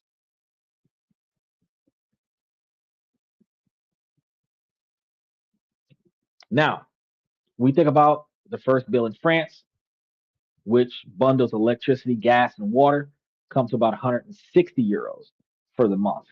Now, this is going to be a little bit of a relief compared to the higher Luxembourg estimates, but still another big fixed cost. Nearly 6% of the budget just to keep the lights and the heat on. Next up, going to be your internet. High speed broadband in Luxembourg runs about 40 to $55, 45 to 55 euros a month from the main providers. So you found some French providers. They're going to have you a deal, something like 45 euros, which is in between, right? So in today's world, That's not going to be a luxury. It's going to be more of an essential, right? Especially when you can't afford to go for entertainment. You're going to need that internet so that you can watch us on this and that, talk about this, that, and everything in between. Then there's the mobile phone. If you're not bringing your own phone to Luxembourg from America, where you're paying the American prices, a decent plan in Luxembourg is going to cost like $25 to $45 a month, which is like the same price as a Metro phone in America. But you'll find a French plan for €20 a month. It's going to give you enough data and include roaming into Luxembourg, which is absolutely critical. So if we added it all up, outline for the non-negotiables, you've got your utilities at €160, internet €45, phone €20, giving you about $225 a month every month before you bought a single carrot or paid your rent. That money is gone. That 225 is gone. So you add that to the €850 of rent, you're right at €1,075. That's almost 40% of your 2,700 euro budget, which is consumed absolutely by the basics. So you haven't even talked about getting around or having a life yet. So for a moment of genuine, unfiltered positivity, one of the most brilliant things about Luxembourg is its public transportation, because in March of 2020, it became the first country in the world to make all public transport buses, trams, and trains completely free for everybody. Residents, commuters, tourists, doesn't matter. You just hop on and ride. Now, this isn't a small perk. It's a massive game changer financially. This is going to give you a lot of relief because if you live and work inside the country, your monthly transport cost is zero. So you can explore from one end of the country to the other without ever buying a ticket. The network is modern, clean, and efficient. For someone on a budget, it's a lifeline. But, and there's always a big but, the catch for us is going to be the thousands of other frontliners that is uh, going to be on this amazing benefit that only applies within Luxembourg. So your commute is going to start from Donneville in France. You got to pay for that part, right? And then get into Luxembourg. Oh, you say his joke? Well, it wasn't really. I guess you can call it a joke, but I mean, after our little discussion on Sunday, he should understand that I asked him not to do that, and he should behave on the channel. And when he comes to the channel, he should either be appropriate or listen in silence, but not come and provide inappropriate banter into the comment section. Once he gives his little shout out that he passed through, if he has nothing positive to say, he should not have anything to say. I request that everybody who comes to the channel stay on topic and communicate appropriately and respectfully towards one another. And if you're going to provide arguments, you provide arguments against a claim, not trying to pick fights and argue against each other or take shots at me simply because you don't like what I said. Because we are supposed to be trying to help people learn and grow. So I mean, I know that there's a time and a place for fun, but this isn't the time or the place. And since I've already made that clear to him on Sunday, and today is Wednesday, it's a level of disrespect to come back and attempt to crack another joke because it was strategically asked after about 45 minutes of explaining why I would prefer him not to do that here, that he choose to either not do it and come here and learn and be one of the most successful and richest people in his grade level, or just don't come. I appreciate my OG triple OG dropping in from a year ago. I value them to a degree, but I value them to the degree that they respect me as well. If they're not going to respect me, I don't find the joke funny. I don't even really find it a joke. I really find it an immense level of catastrophic disrespect. Because really, what we ultimately have is that the poser is under the age of 18. It's not supposed to be here at all because this is an adult podcast. for people who are really the it's supposed to be for people over the age of 18. He's like 15, 16 years old right now, and it's an adult podcast for individuals who are supposed to be trying to improve their lives, which is primarily going to end up being people over the age of 30, 25 and 30, when you realize that you've made the wrong decisions, fucked your life up, you're trying to fix it, get things better. That's what this podcast is for. This podcast isn't for people who are a dependent of somebody who's got their shit together, and you don't have anybody paying attention to you, so you're going to get attention by negatively heckling a podcast. You will get more positive attention from me. Be the center of attention if you came here and articulated professionally, appropriately, respectfully. But if you're going to come here and be the class clown in a room that you weren't invited in, after you was asked not to disrespect the channel, that's just rude. It's like walking into a church and cursing out the pastor just because you know that they're having service today. It's not fun anymore, right? It takes away from everybody else who's reading the comments and trying to enjoy the information, do background information, do research, cross-reference what I'm talking about, and then make plans to get stuff done. Because just like when we covered the other day, Stephen wanted to go to Canada. We talked about Canada for 4 hours so that he could plan a trip to Canada, right? This isn't just occupying my free time. I'm providing you guys with common knowledge information that y'all otherwise would not have known where to find it, so that y'all can make this type of decisions that improves your ability to achieve your goals and your dreams and your agendas. This young man has the capability to be better than what he once was. He's known about this podcast for over a year. He knows what we've been doing for the last year, and he understands that he has the responsibility to perform better. If he doesn't choose to improve in his own personal life to be a better person than what he was last year, eventually, when he no longer has the lifeline of his parents' financial support, he's going to find himself failing multiple times in his adult life, in his young adult life. And he's going to find himself in a position where he's 35, 40 years old, coming back to this podcast, trying to figure out how to get his life out of the gutter, where everybody who followed my information is now financially successful. And that's going to be that moment 15 years from now when he's like, man, I wish I would have made better decisions when I was younger. But I'm telling you that you should make better decisions right now. And his father, Joe, came onto the show live. I made a short about it where he made it clear that his kids should be watching the show to learn how to be better. And this was a year ago in September. So there's no reason why he's only here because his father authorized him to be here, because I was teaching him how to be a better man. That's the only reason why he comes. That's the only reason. So his father would give him allowance money to contribute to this podcast so that he could come here and learn something. So if he's going to come here and act ass, I'm just going to ask him not to come. I'm not going to block him or ban him, because he could actually learn something when he stops being irresponsible. But I am going to ask him that if you're going to come, you can come and listen.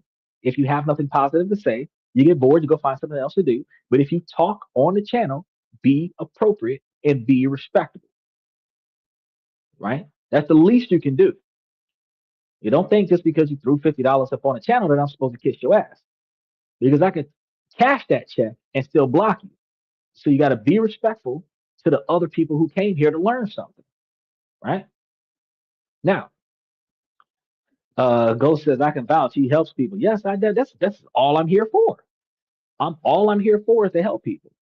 I'm not even trying to help people for a profit. I'm here to help people for the sake of helping people. If I can turn a profit off of it, that would be an added bonus for me, right?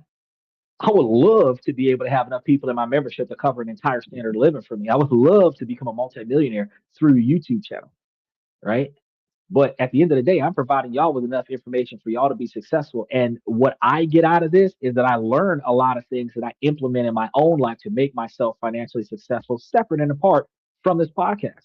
So I practice what I preach to y'all. I learn something new, teach it to y'all, and then apply it in my own life, right?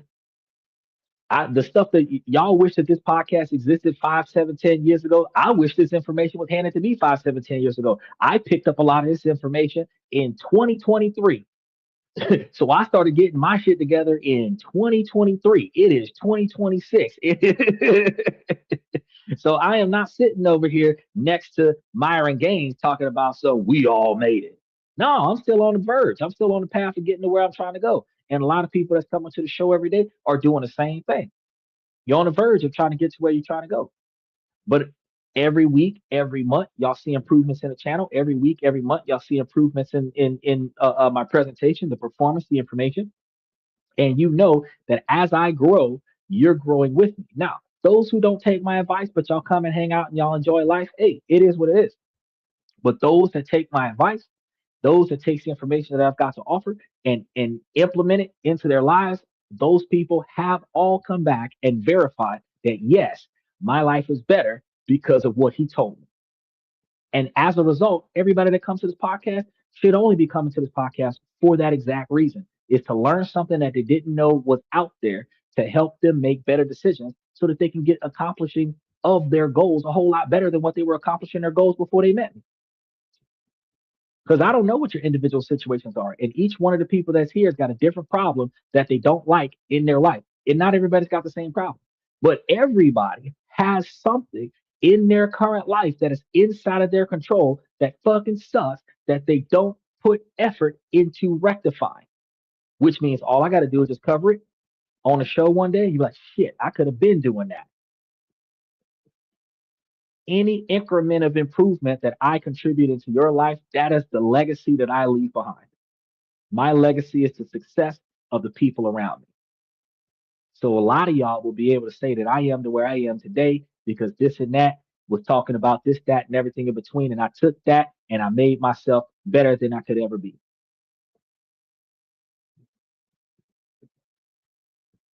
He said, I'm loving life problems and all. You could love life problems and all, but the fact that okay, so I got life problems that I'm glad that I have, right? The kind of frustrations that I wish 10 years ago that I had, right? But that still doesn't mean that you can't be in a situation where you have less stress.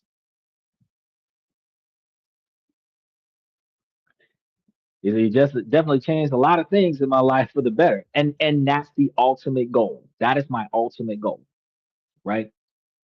If we ride this wave together, not everybody's going to make it to a millionaire in 10 years, but I know a lot of us are going to find ourselves with financial freedom where we don't have to depend on living paycheck to paycheck. A lot of us are going to have financial freedom where we went from working all year, every year, to taking vacations two, three times a year. A lot of us are going to change our lives to be able to afford to sustain a stable relationship without having to go broke trying to do it. A lot of us are going to be able to, if we already have families, be able to better support those families without having to rob Peter to pay Paul and personally sacrifice ourselves and do it out so that our kids and our wife have what they need.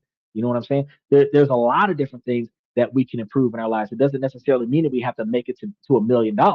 We just have to make it to a less stressful life. We have to make it to a less frustrating life. We have to make it to a less complicated life.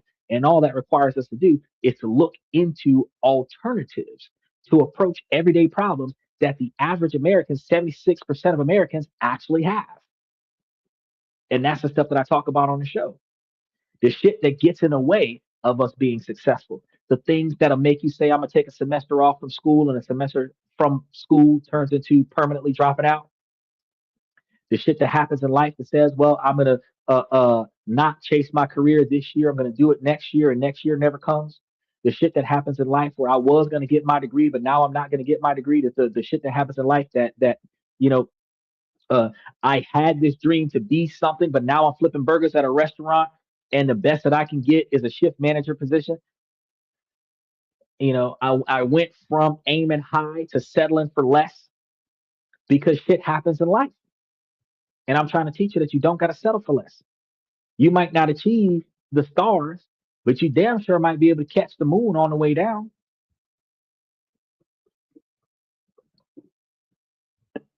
You might not be on cloud nine every day, but damn, you should be on cloud six half the damn time. That's what we talk about on the show.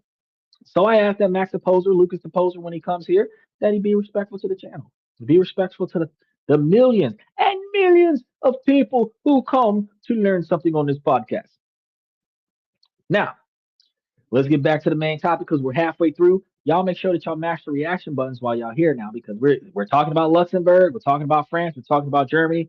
I wasn't expecting to talk about France and Germany today. We haven't covered France and Germany, so I will be putting France and Germany in the upcoming lineup.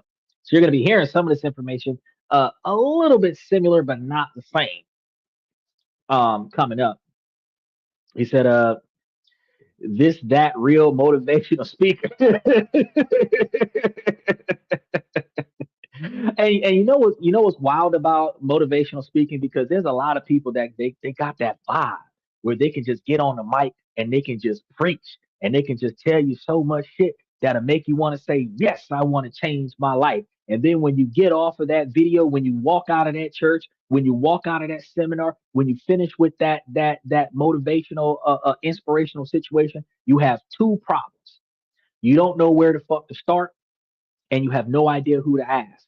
And by the time you get in the car and drive back to your house, the motivation to change is gone.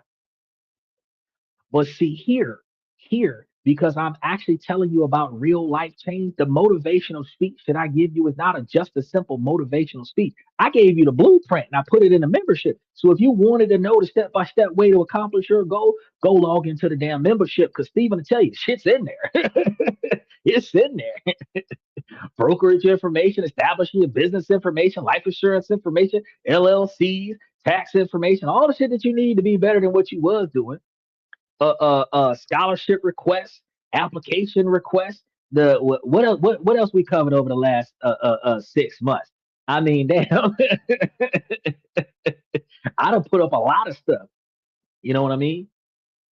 The girlfriend contracts. I done put up a lot of stuff. You know what I mean? To secure your assets and make sure that you generate wealth. I mean, most importantly, them girlfriend contracts. He said one family trust, two holding trusts, three nonprofit trusts. Yep, I remember covering those. That's what I'm trying to tell you. I put this stuff is in the membership right now. He said four, learning how to manage the trust. I covered all of those things, man. So yeah, I'm not just a motivational speaker for the sake of motivationally speaking. I'm giving y'all the kind of information that make you. And then we was talking about doing it in different countries around the world. I talked to y'all about offshore banking. I talked to y'all about non-residential trust and non-tax paying countries. You know, I didn't talk to y'all about making a trust under an LLC so that they're not looking at your money on, because the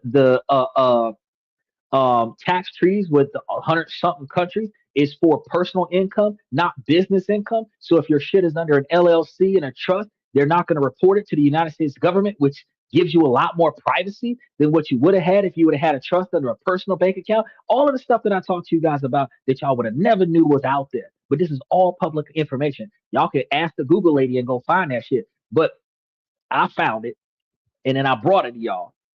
And then I brought the details behind it. The only thing I didn't do was give you the phone number and the website to go set this shit up yourself, but I told y'all where to go and what to do and how to get it done. Right? He said, learn how to stay broke on paper. Yeah. And then he go with other questions like that. So when I ask him, I say, you know what, just tighten up for me. That's what I ask. You know, because we're gonna learn. We're gonna learn and we're gonna do good. And then after we learn and do good, we're gonna make changes, and then we're gonna find ourselves better off than what we were, and not just better off. We're gonna find ourselves more successful. You know, because right now we got so much change going on in this country right now. We got 2 more years of change. We have more change now than what we had 8 years of Obama. We got a whole bunch of change. We're not going to necessarily like the change that we're going through, but there's a shit ton of change that's happening right now. These people are moving fast. Donald Trump, what, 200 something executive orders in less than 100 days. This man was putting in work his first 12 months in the office. I'm not going to say that we for or against whatever the hell he was doing, but I know that there's so much change happening in the 4 years that he's in office that the next 25 years is going to be different, right? And that's one of the reasons why I want you guys to just really pay attention to how to improve yourselves, because since the world that we know is changing so rapidly right now in 2026, everybody who doesn't make $100,000 a year has the opportunity to get their foot in the door while all the shit is cheap. Because until the economy reacts to all of the changes, reformats their business structure, and adapts to the new environment, all of the stock markets are going to be volatile and low. which means that we can invest in that shit. We can afford what used to be $200-300 a share stocks is like $20-30 a share stocks, $10-20 a share stocks. We can afford that shit now. Now we can go and get in there, you know.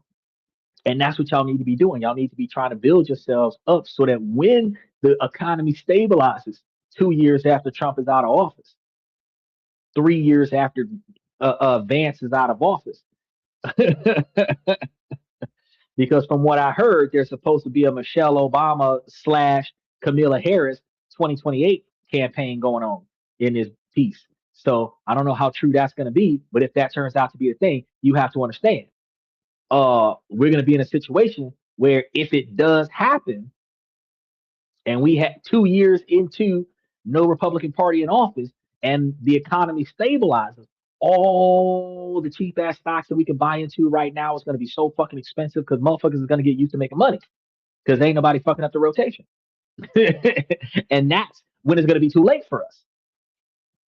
So we need to get in there now and start making those changes now while everything is cheap. He says,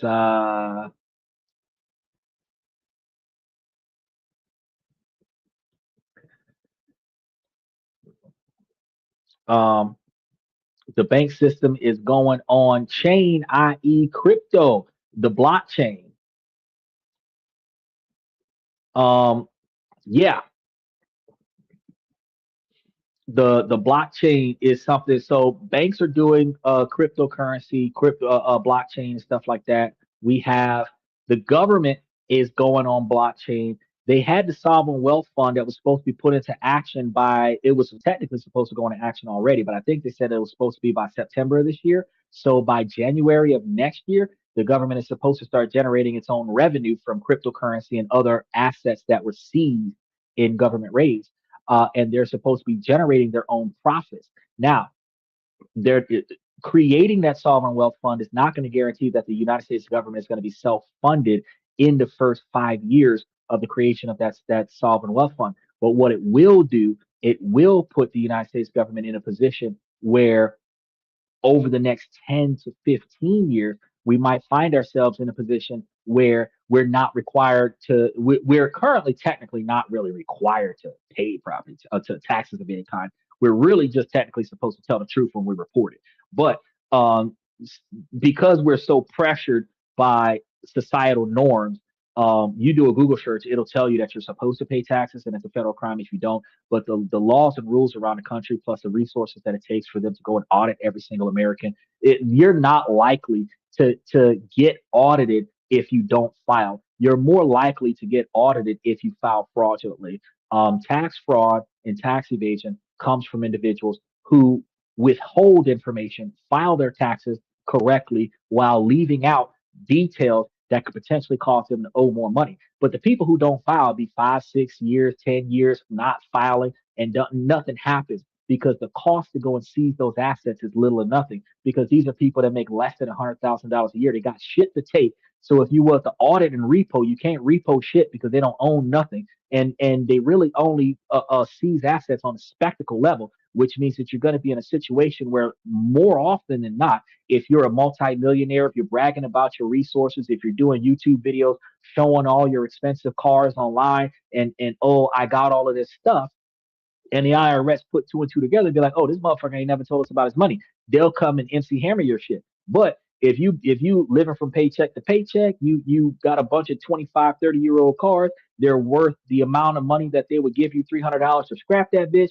If you own a house, that's your homestead.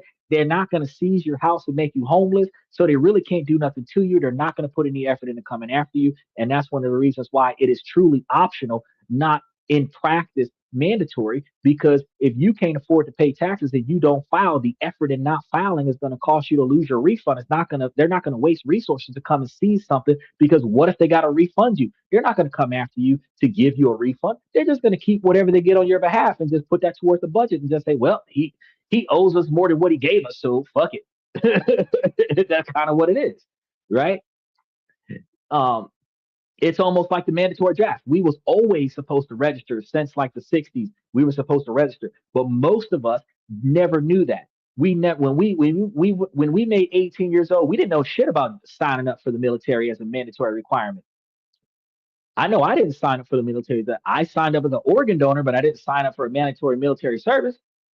A lot of us after our first or second car crash don't qualify anyway. But the principle is that we never signed up, and since we never signed up, technically we were all supposed to be court-martialed because we didn't do what we were supposed to do. But because they're not going to waste the resources to do it, it becomes an option. Because one of the things that makes us free is that this country will not waste resources on something that is not significant.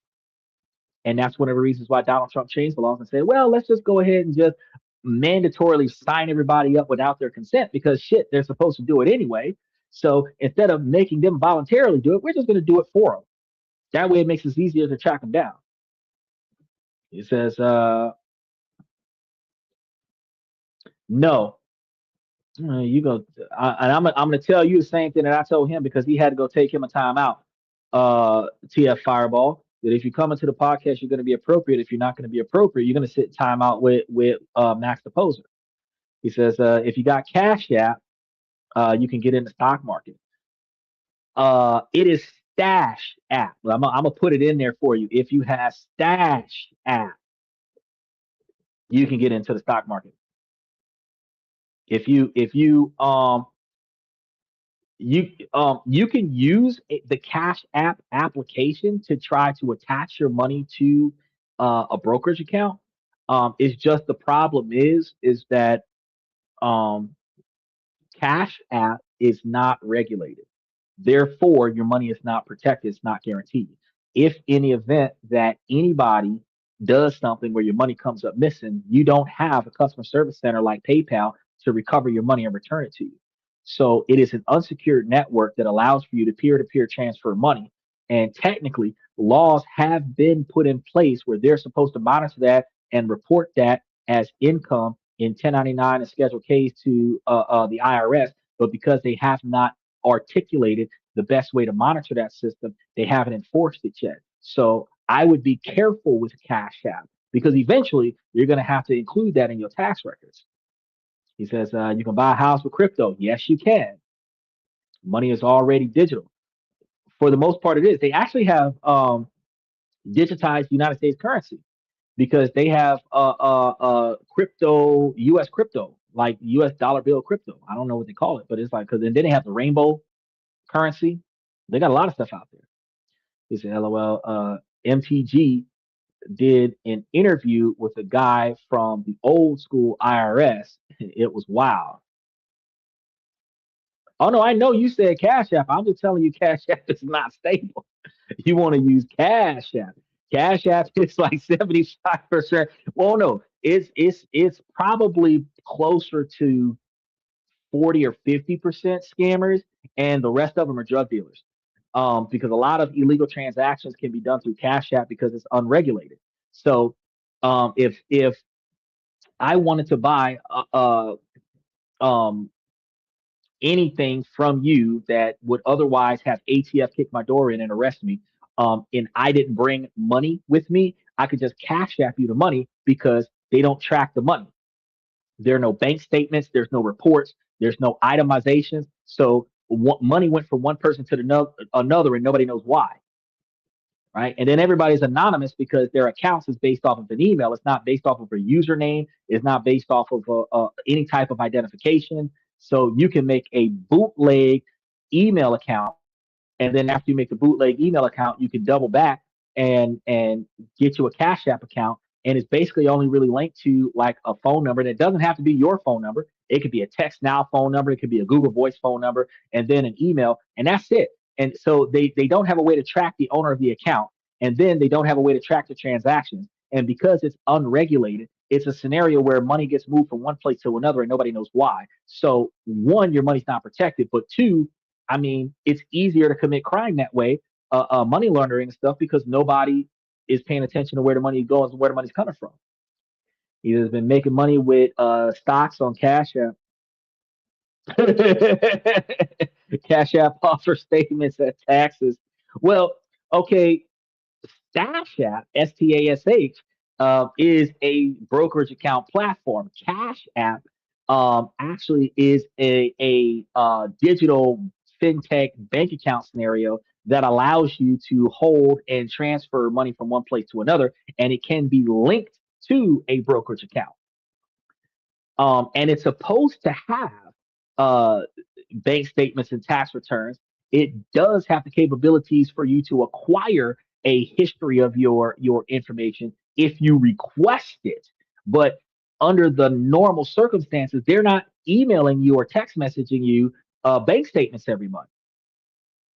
You have to literally put an effort to reach out to somebody on an app somewhere and get them to send you the last 20 or 30 transactions that you have. You don't have a 1-800 number that monitors your balances and stuff, online banking or anything like that. It's just, I sent money to 504 zip code yesterday. That's it. That's all it's there. Um, how are y'all doing? Special shout out to Brooklyn. Good to see you. Okay, well, you may have established your Cash App account in a more legitimate fashion where you can get your statements. But when I was using the app, all that information wasn't there. It is a very unsecured system. I don't recommend it to an honest investor. I don't recommend it to an honest business owner.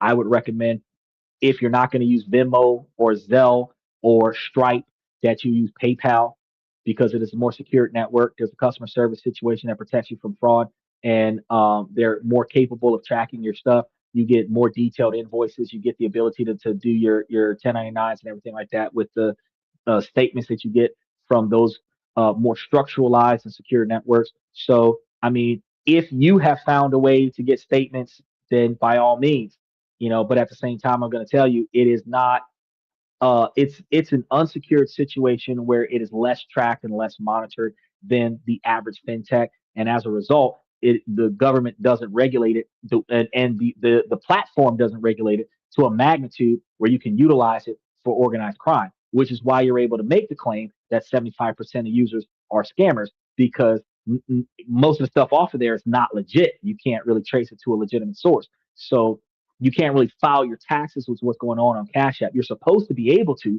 The equipment should be there, but okay. Well, I would have to do more research to verify that, because I don't have any information about Stash App doing anything positive. I know Stash, Stash, Stash app is for low income investors. I don't know anything about Cash, Cash app doing anything positive with investing. How you doing, Casper? Uh, Doing all right. So back to us talking about Luxembourg. We were talking about traveling from France to Luxembourg. When we're in Luxembourg, transportation is free in Luxembourg. But if we were coming from France, we have to travel from France to Luxembourg first. And if we were to try to get a monthly pass, excuse me, uh, or like in the bondment, the train from Thonneville to Luxembourg City is going to be a fast one. It's only like 25 or 30-minute travel, but the cost for a monthly cross-border pass is going to be around 80 euros from France to Luxembourg. Though this can vary from person to person, while a single ticket might be like 5 or 10 euros, the pass is going to be the only logical choice for daily commuting, because if you pay per use, it's going to eventually exceed the monthly pass if you're doing daily usage.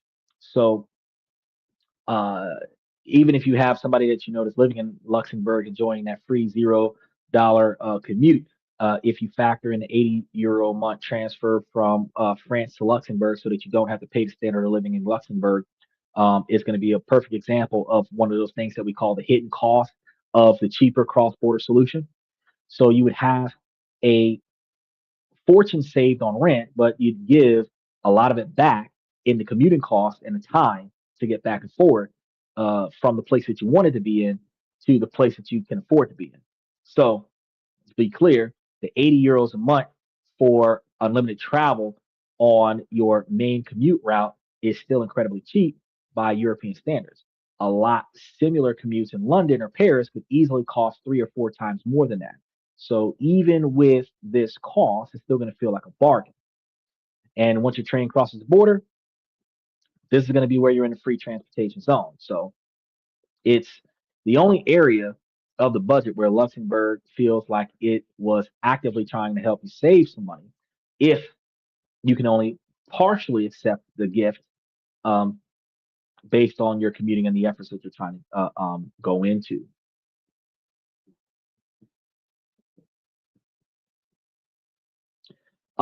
Everything is not cheap. And the one positive question you've asked all day, Luxembourg is not cheap by far. The only thing that was cheap with Luxembourg was the free transportation, the free public transportation.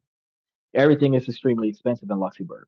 What we've been talking about for the first hour and a half before we had that side tangent from Lucas the Poser interfering with the podcast with negative comments was that you would have to live nearby Luxembourg to be able to afford to live there on a $3,000 a month budget.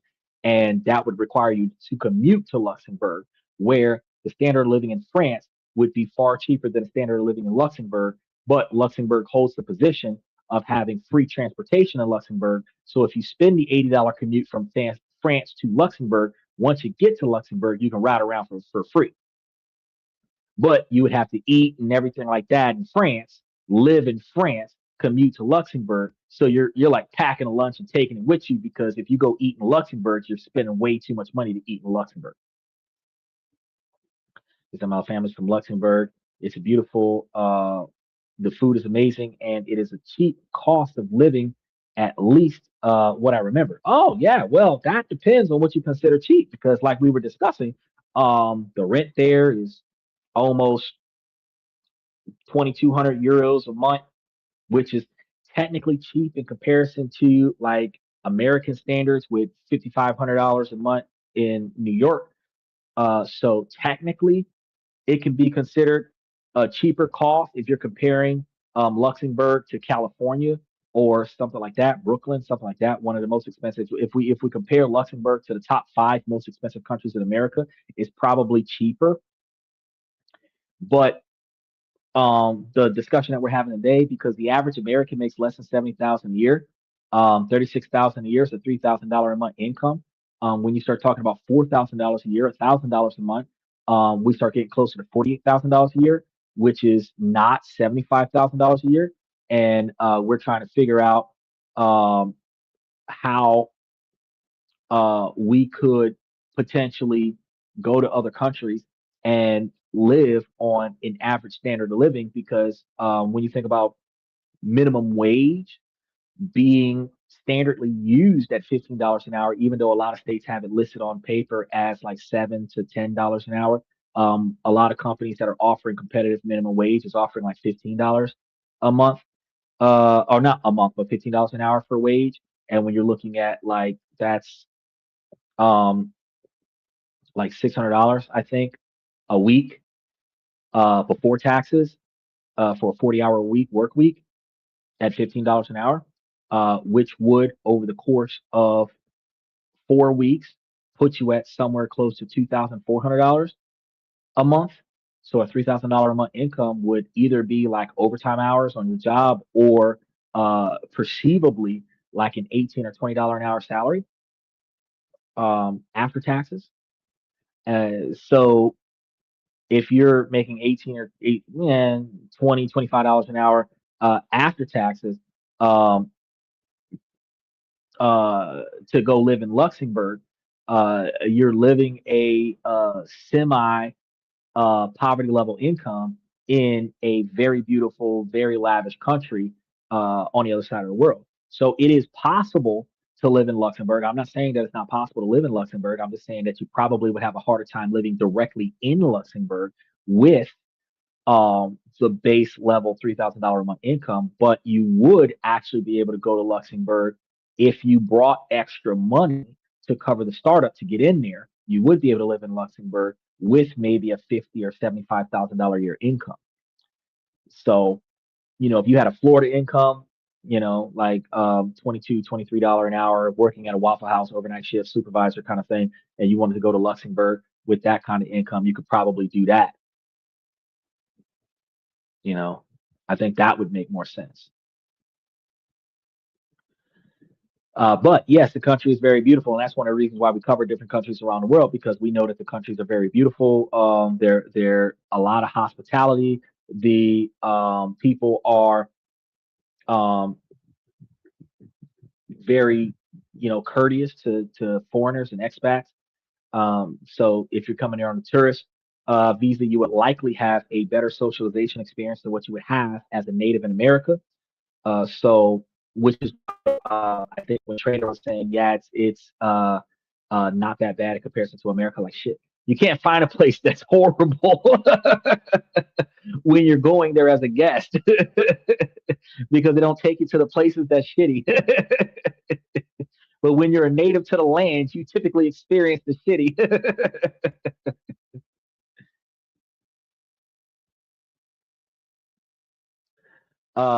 You said no, I didn't talk about taxes yet.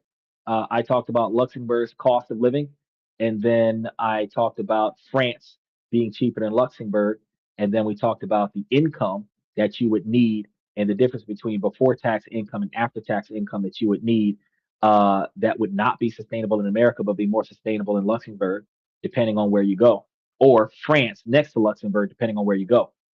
So understanding this is going to be where the numbers get really, really tight. So after you cover the roof over your head in another country, because you're not going to be doing it in Luxembourg on $3,000, most of the food is going to be coming from Liddell, utilities, and your commute.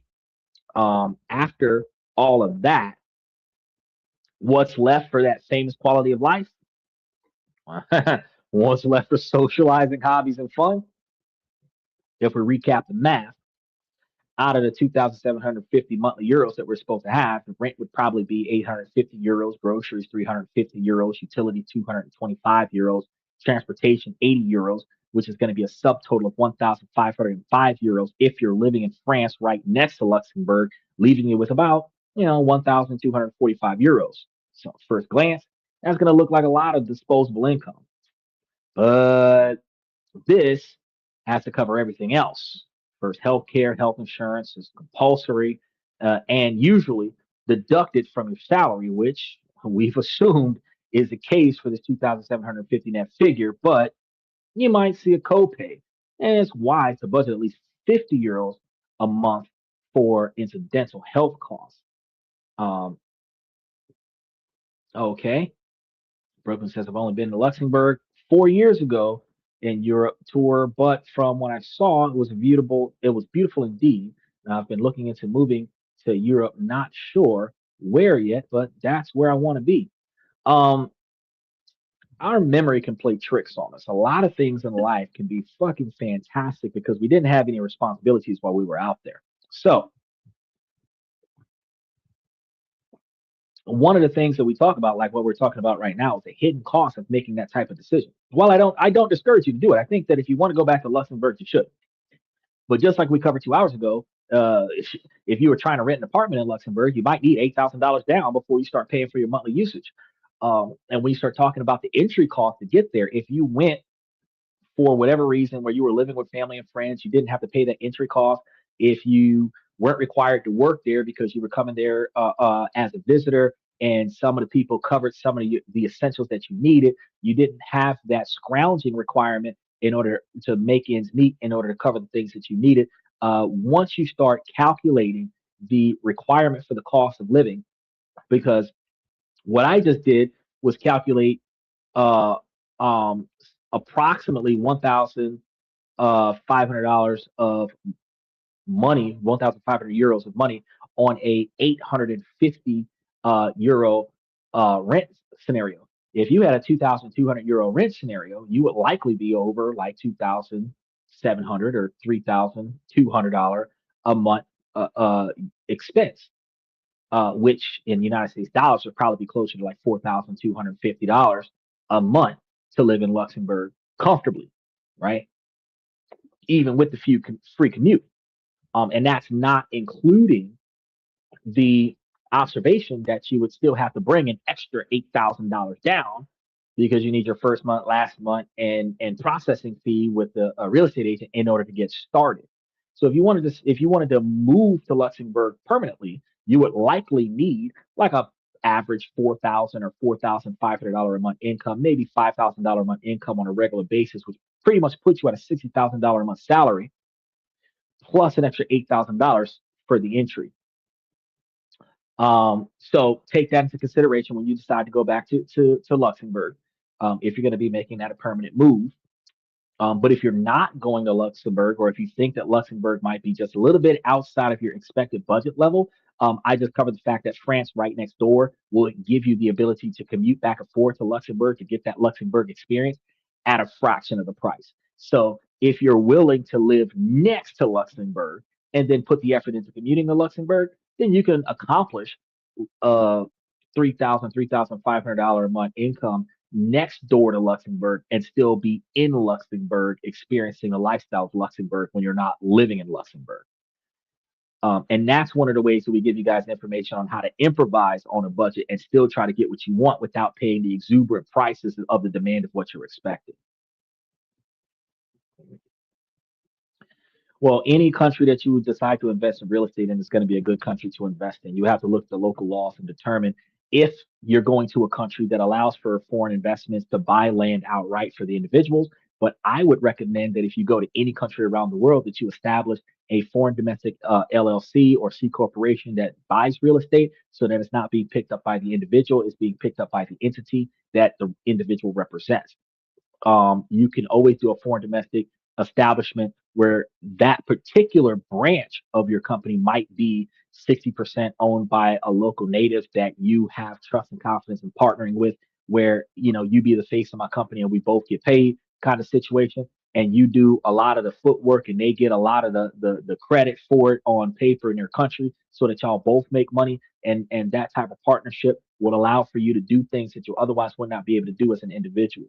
But beyond that, if you're just trying to buy a homestead, certain countries will allow you to buy a homestead where you're going to buy a house, consider that an investment, potentially turn it into a rental property, and then buy you a second house. A lot of countries allow you to buy that cash up front or however investment opportunity and buy that as an individual, not as a business. Like Japan, you don't need anything to go over there and buy. You don't even need citizenship to go buy houses over there in Japan and in China and stuff like that. But places like the Philippines, you can't buy their land. India, you can't buy their land. You can lease it for 100 years, but you can't buy their land. All right.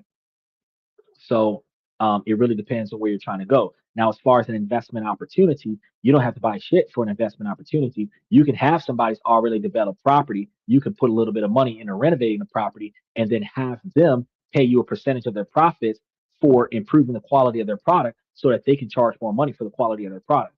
And then you get the difference, right? You don't have to really buy anything. You just have to invest in the already set up establishment and expand or improve or renovate the process that they have. And as a silent partner, you're just going to get a cut because you put some money down to make the other person successful. So with that dynamic, yes, you can invest in real estate in any country around the world and turn over a profit. You have to look at the opportunity cost though, because some countries are cheaper than other countries, and the money that you put up is not going to go as far in countries that have a lower GDP. They have a lower cost of if the salary of an employee in certain countries is like a few $100s for the month, like two, three, $400 for the month. You're not getting back the same type of profit that you would if the like Luxembourg, France, Denmark, Switzerland, Netherlands, Greenland, some of the countries that we covered where $3,000, $5,000, $7,000 a month is what you needed to survive there, right? She said, "Well, I'm going to look into that. I'm open to anything, really, while I'm still young." Most women are, Brooklyn. But thank you for your advice so much. You're so smart and sweet. I really appreciate it. Love the show. But today was one of those days that we were talking about just places to go. But yesterday we were talking about investment opportunities, and Monday we was talking about politics and how it negatively impacts your investment opportunities. So we got a lot of money making topics that we talk about every Tuesday, and then we have a lot of changes that's happening in our economy that we talk about on Mondays that will impact your ability to be as successful as you thought you was, where like roadblocks are being created and we don't even pay attention to them. And when they start going into full effect, that's when we hit that wall and oh, the man is keeping us down. No, they told you that they were building a detour and you just didn't pay attention to the signs. So, we talk about these things throughout the week. And then Thursday, Friday, Saturday, we tell you guys how to make different decisions in your personal life so that you guys can find yourself in a better situation where your personal decision making skills do not negatively impact all the effort you put into all the money that you made. Because that's another thing that we do. We're live 7 nights a week. I don't take days off for holidays, weekends, nothing like that. We do not let the sun rise without going live. We're live 7 nights a week. And then we put follow-up information into the membership so that people who want to do in-depth deep dives of whatever topic we're talking about, dive into the membership and get all the extra information out of the membership. Just also, do you have an Instagram or TikTok uh, that I can add you on? Would love to talk and learn more.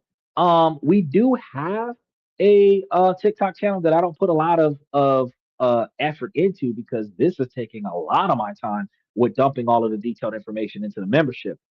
But I do, whenever I do have extra time, upload more short videos onto TikTok.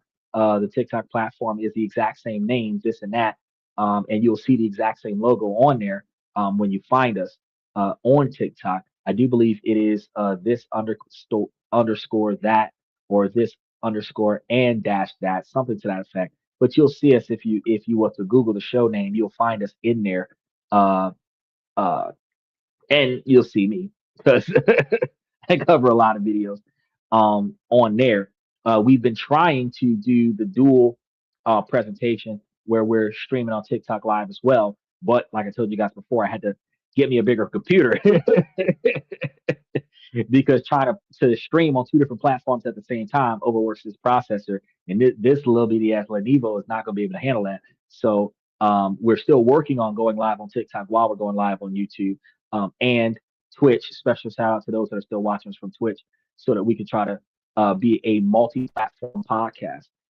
But if you want to provide any more information or get more details from me outside of the live show, you can always message me in the chat in the comment section or in the membership because Stephen and Unc and Dylan all and Michael from time to time all communicate with me through the comment section and the membership to get detailed in-depth information from me because I put a lot of links and a lot of detailed information into the membership to help you guys and archive it so that it's always there and always accessible and those links are always live so that if you want to go back 2 years ago and see what I wrote, you guys can reinforce that information. It's evergreen information that'll help you guys be more and more successful. And then it's compounding information. So, 13 different shows can come together and give you a real life plan that you never thought possible. Right.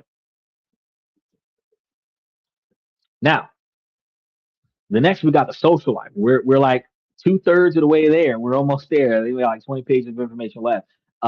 We've established the restaurants and eating out. So what does socializing look like in Luxembourg? I'm gonna tell you, it's gonna be going for drinks in regular bar like Luxembourg. Not ideal.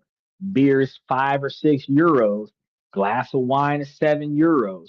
So if you go out twice a week to drink each time, you're looking at nearly 100 euros a month to get drunk. And if you had a budget of like 50 euros for going out, which usually means like one outing a week with 2 drink max, or just having a drink at a friend's place, you're probably not doing that much. He says, I have a screenshot for you. Where should I send it? Into the membership. uh, because we're not, StreamYard doesn't have the ability for you to like just stick stuff up there. And then we also have a lot of people that kind of troll the podcast from time to time inappropriately, and then they try to put inappropriate content up onto the screen. Some people try to put inappropriate content on the screen so that they can use that inappropriate content to try to get a good podcast demonetized and banned, and that's just negative stuff. So the way it works is that in the membership you have the ability to upload imagery, and then I can evaluate it. Or if you go to the membership, not the membership, you go to the main channel. There's an email for the show in the main channel, and you can send me the screenshot in that channel, in the channel's email. And when I go and check the emails after the show, then I can go and look at that screenshot. Um, she old enough to be your mama, Max. You need to go sit down somewhere. And say, is that your profile photo? You're not picking up chicks on my platform, Max. Now, let's talk about other fun. Movie tickets are around $12 to $15 in euros. Gym memberships average around 50 to 70 euros. So you can't just justify it just by saying, well, I'm going to get a gym membership for a gym membership. Instead, you might decide to start running because that's free. Parks and forests around Luxembourg are incredible for hiking and running, and that's going to become a hobby for you because that's free, right? You have to spend a lot of money on doing stuff like that. Oh, you said it's income from Cash App trading. Oh yeah, well you could send that to the email.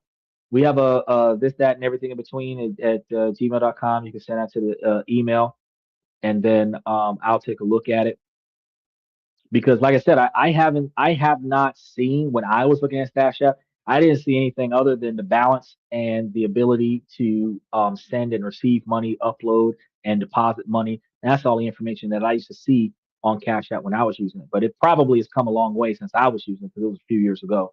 Um, but I'll double check, like I said, um, do some research and see how advanced Cash App has become because they did pass a law a couple years ago that made it a requirement for fintech apps like Cash App to report to the IRS and then like be able to document income streams from the individual users. And they were supposed to develop the technology to be able to track the money for the individual users so that they can report it. So if they got that under control, then you're getting paperwork from them, right?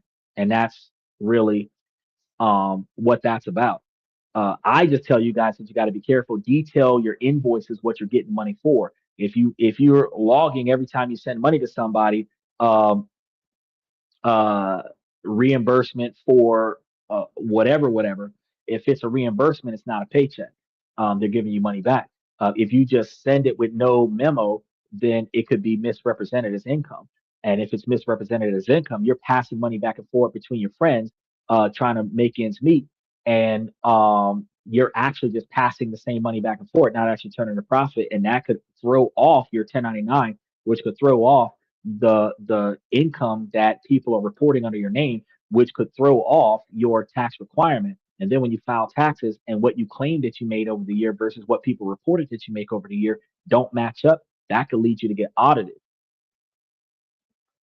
Is Apple Pay unregulated? No, Apple Pay is regulated through Apple. When the government changed the rules on trading, it changed trading on all platforms. Well, it wasn't about trading. It was about fintech reporting financial income. That's what the government changed the rules on. And when they changed the rules, but they haven't really enforced the rules, that's going to be um,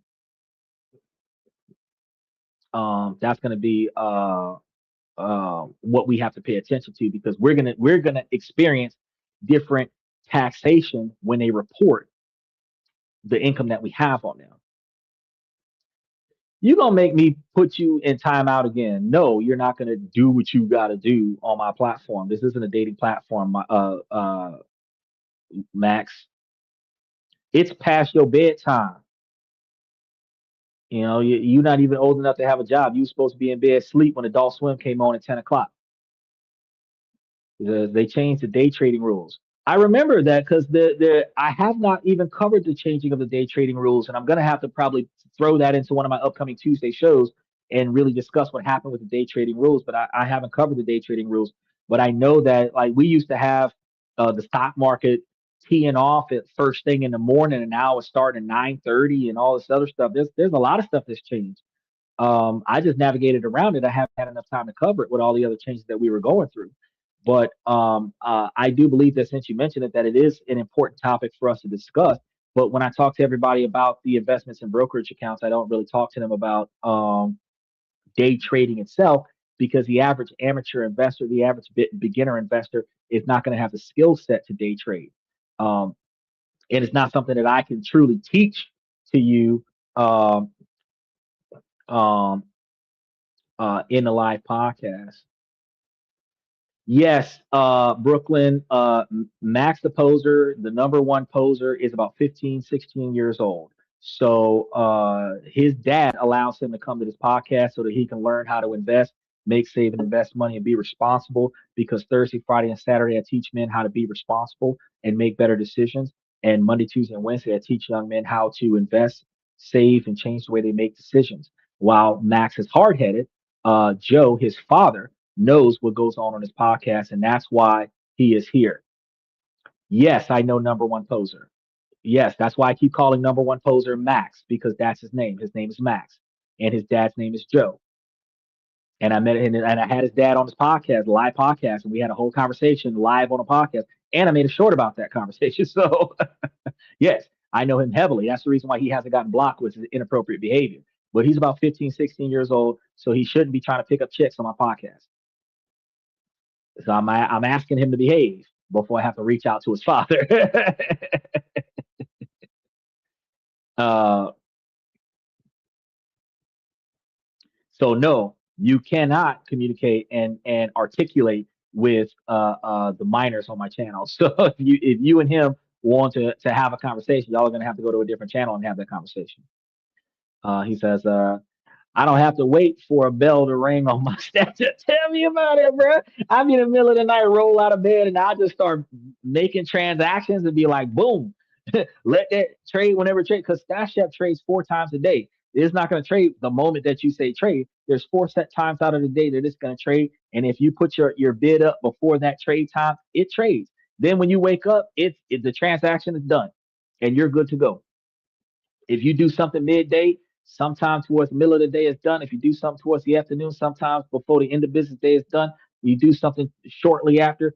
If you put up a bid after 4 o'clock, before 7 o'clock, you'll still see your shit transfer that same day.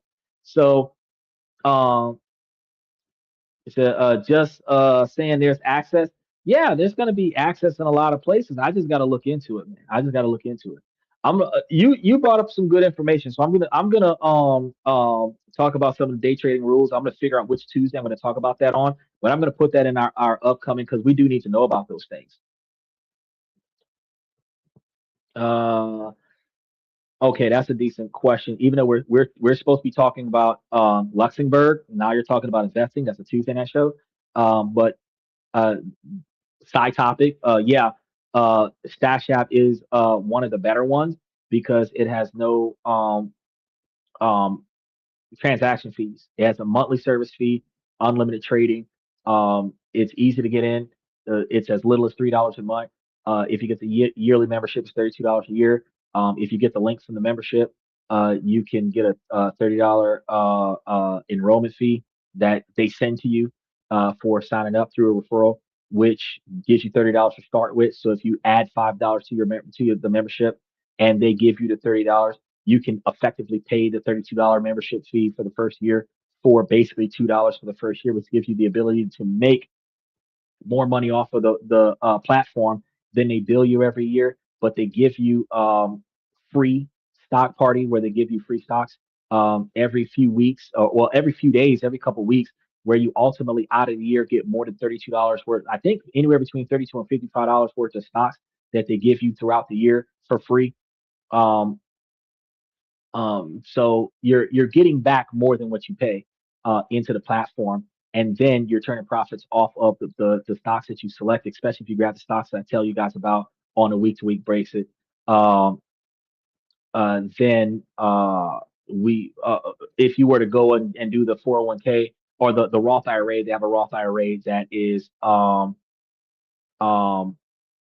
like I think $129 for the year, but they give you $255 because they match your $7,500 at 3%. So yeah, it is one of the better stocks because you spend less to get more. But technically, when you think about paying a fee, a monthly membership fee or annual membership fee for Stash App versus using Charles Schwab, Charles Schwab is cheaper, but Charles Schwab's makes it mandatory that you buy the whole share of the stock. instead of a fraction of the stock. And Stash App is fractional ETF trading, so you can put up $1 towards a $300 stock as opposed to having to have the whole $300 to buy the stock. So yeah, I'm gonna say that. He says, at least the kids have a good influence like you on a day to day. I agree, and that's the reason why he's still here. Those kids will someday be grateful for having their influence, even if they don't take it seriously now. I agree, and that's why we're here. Stop lying to her, Max. No, you ain't nowhere near 18. You won't see 18 for a couple years. If you're not doing your freshman year of high school in August, you are not nowhere near 18. You ain't old enough to have a learner's permit right now. Stop lying to this woman. This is a grown behind woman. You know that she would be your babysitter. Stop playing.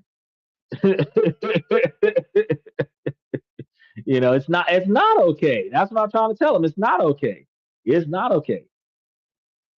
This is about improving your life. This isn't about trying and you're probably the first chick to come up onto the show with a profile photo in a while because we had Cardinal Rules, we had Nicole from Detroit, Michigan. We had a few ladies that used to come onto the show. They haven't been coming on for a few weeks now. And Max just started coming in because he's on summer break, so he missed when the other women were coming onto the show. But you're the first woman to come on for the summer, and nose wide open. You can tell he ain't a grown ass man because all the grown men has said hello and stopped talking to you. The child is like, "What you doing on Saturday?" Like, it. Uh. We as men, we can show desperation really quick. When women can tell desperation. Here we go. Now we got to start talking about back to Luxembourg. When we start talking about personal care, taking care of yourself, like um, men's haircuts, $25 to $35. I know that y'all get fades and everything like that here in America around anywhere between $40 to $60 with your barber, unless you get like shape ups and all this other stuff, facial hair trims and everything like that. Now you might be paying $80 to $100 for a haircut, but over there in Luxembourg, you're looking at $25 to $30. Toiletries and cleaning supplies can easily add up to another $50, €50 a month. So you're also going to need to set aside money for clothes because I mean, you can go there with uh the clothes that you bring, but most people like to buy stuff while they're out there and then kind of live like the locals do. Uh, well, the men in here got bad taste. I don't think the men have bad taste because the men. So here's the thing: most of the men that are on this show, besides the minor that's trying to get your phone number, most of the men that's on the show is over the age of 30, and they are all trying to improve themselves financially and make better decisions with their lives. I'm encouraging everybody on the show to build a 20 or 30-year plan for their retirement so that even if you're 25, 30, 40 years old right now and you're working on a job every day and you're able to make that money, you're not going to be physically capable to do it in 30 years. So you need to start trying to figure out how you're going to quit your job and have a stable income when you stop working completely. So the men come here. It's not that they may not be interested in you because maybe if they saw you in person, they might want to talk to you, take you out to dinner, stuff to that effect. But we've actually talked about how that's fiscally irresponsible too, especially if the woman is not committed to the man on the first date. Why is he spending all this money to impress her instead of her actually showing him her value when she walks up? Because the benefit of the woman dating the man, which that's going to be another show we're going to be talking about, is his entire estate that he takes three-quarters of his life to build.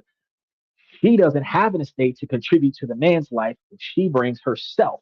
Not saying that women aren't successful. It is the fact that average relationship doesn't benefit from whatever the woman's got. Her stuff is her stuff, and his stuff is her stuff. And because that is the social norms in Western culture, at the end of the day, whatever she's got doesn't matter. What he's got is what defines him as a man. How she behaves and her virtue is what defines her as a woman. So when the men are here on the podcast, like, well, while she might be cute, I can't afford that right now because I'm trying to make some changes. I'm trying to restructuralize. I'm trying to organize. I'm trying to boost myself up financially. I'm not interested in picking up chicks on social media right now. I'm trying to get my money right so that when I do start talking to chicks, I'm financially responsible. I'm financially stable. I can afford the demands of the woman that's looking for the man that wants $100,000 a year man. I can be that criteria because what men do from birth until they die is to meet the common expectations of women. What women do is make demands. They don't want to meet the common expectations of men because women will decide, I don't need a man before they decide to respect the man the way the man respects the woman. They will prefer that I don't need to meet the expectations of the dude because I am the prize when the woman doesn't bring anything to the relationship. And since the women are not invested into the relationship, they show up, they look attractive, they might give sex, and that's all they provide in the beginning. And they believe that that's enough. And because they don't have any skin in the game, the woman is the first person to walk out of the relationship because they don't have anything invested in the relationship. Men don't walk out of the relationship. 80% of women leave and 80% of men stay and try to work it out because the man is financially invested. He invests his time, he invests his resources. The women invest their time, yeah, but they don't invest their resources. They're just there. Yeah, yeah, go half on rent because you stay there too. But he's going to put you through college. He's going to buy you a car. He's going to pay for your cell phone bill. He's going to do all this stuff that she's not going to do. And then he's going to put his life on the line, put his freedom on the line to protect you from society. So the dynamic change between men and women is not the same. And since it's not the same, the men on this podcast are focusing on getting themselves in a position of stability before they position themselves in front of a woman as a potential suitor. So it's not that they have bad taste. It's they have better logic that if they're not prepared to meet whatever your expectations are before you put your expectations on the table, then at the end of the day, it's inappropriate for them to reach out to you and say, hey, I think that you look cute. Because truth to be told, women are complimented so much in their life from childhood until adulthood that the compliments are meaningless to the women. And a lot of the times it creeps them out. There's only so many ways that you can be told that you're attractive before it starts becoming dirty. And at the end of the day, men are unnecessarily complimenting women simply because they exist, not because they did anything meaningful. But the average woman still claims that they want to be valued for their mind. They want to be valued for their capabilities and their skill set. They don't do anything to get valued that way, but they expect to be valued that way. And it's a contradiction. So in this particular conversation, you came in and you contributed your experience to Luxembourg. And while that was highly valuable, you contributed your dream to go back to Luxembourg. While that was also highly valuable, this conversation has been about investing, moving, decision making, planning, and outside of Max trying to holler at you, like your presence in the channel is a learning position, not an educational position where you're aiding and teaching everybody anything. So the guys aren't talking to you because they're not it's not that they're not interested. It's that they're interested in learning something here, not picking up chicks. So that they don't have bad taste because they said hello to you when you came in a podcast and didn't say anything else to you. It's that they have respect for you as an adult that you stayed to learn on a podcast where we're not insulting anybody, shaming anybody, or disgracing ourselves or anybody else, right? That's what it is. They had enough respect for you to say, well, we're not going to make her feel uncomfortable. We're just going to sit quiet and we're going to learn stuff because she came to learn stuff. We want more women on the show. We like a woman's perspective. But I mean, we're not going to turn this into like a red pill, blue pill, black pill podcast where men are going to make women feel like shit when they come here because we already know that the valuable woman is going to be the one that's going to linger here in silence, learn shit, positively contribute to the conversation, or say nothing. And when they disagree with what's going on, they're either going to articulate it respectfully or they're going to walk away from the channel. So the guys here aren't going to be the guys that's going to make you feel uncomfortable about being here, the way Max did. Okay, interesting topic. You said, what made me want to talk about Luxembourg? I threw a dart on the map and I was like, boom, that's a country I haven't talked about yet. My goal has been since about 6 months before Donald Trump got into office, somebody threw up the ridiculous comment in my podcast that said, oh, if Trump gets elected, I'm going to leave the country. And I said, well, I will tell you once a week, every other country you can get the fuck on to if you don't want to be an American simply because you elected the president that you didn't like. So since that conversation happened, I have decided to strategically design each and every country that I select to give you a positive insight on every other country around the world, if there is a positive insight to provide, to show you that not only are there other options for you to live in, there's other options for you to invest in. And it's not because we don't like Donald Trump. It's because there are other ways for you to live a better life. there's a thing called geo arbitrage where you live in a cheaper country making American dollars, where you have a lower standard of living, that you don't have as many bills on, that you can utilize the extra money to invest in expediting your growth in your retirement fund. And geo arbitrage is only possible if you know which countries you can live in.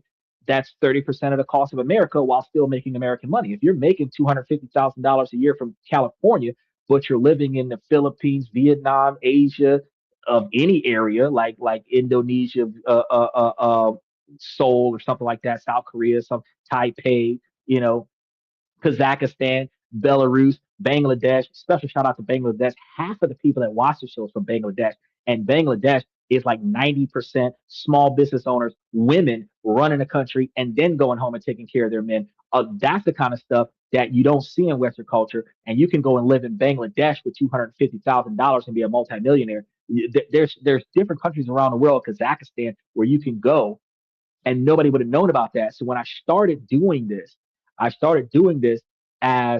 well, you can go if you don't want to be an American. But then I decided, you know what? Let's make this educational. I'm going to show you how you can improve your life by going to another country and then coming back.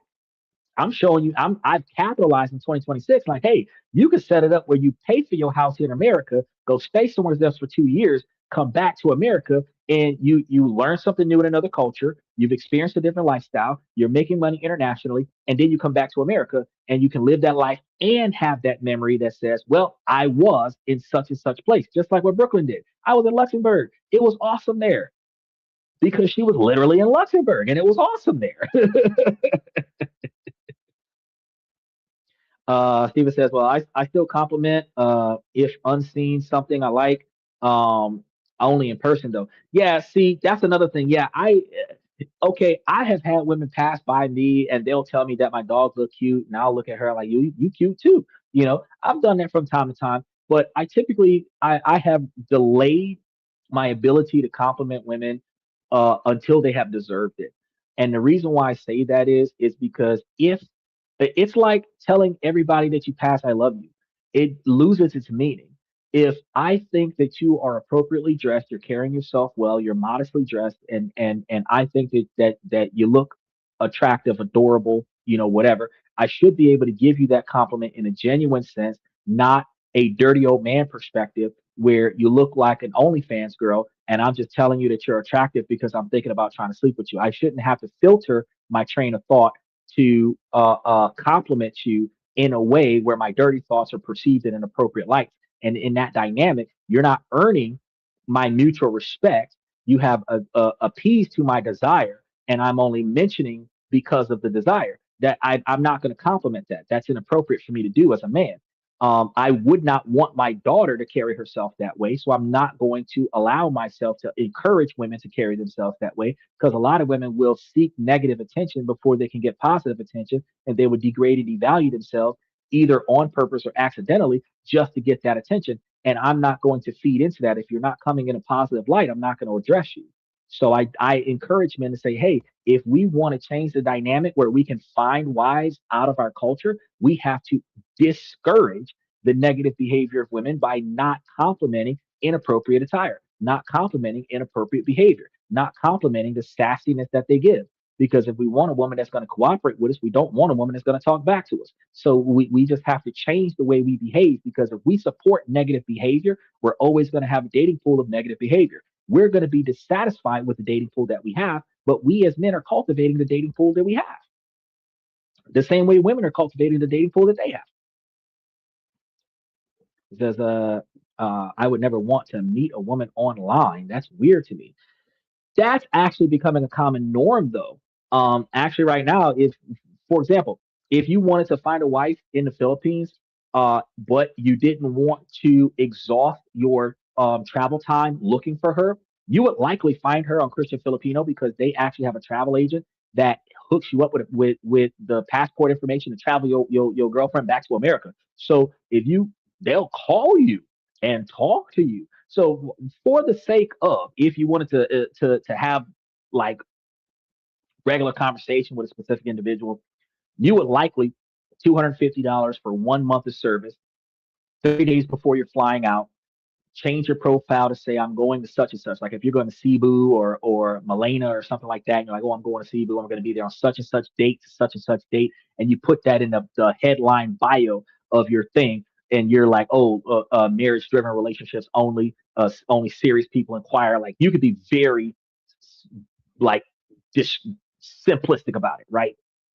Blown up. Everybody's trying to talk to you, right? Now, travel agent's going to call you because you put up the $250.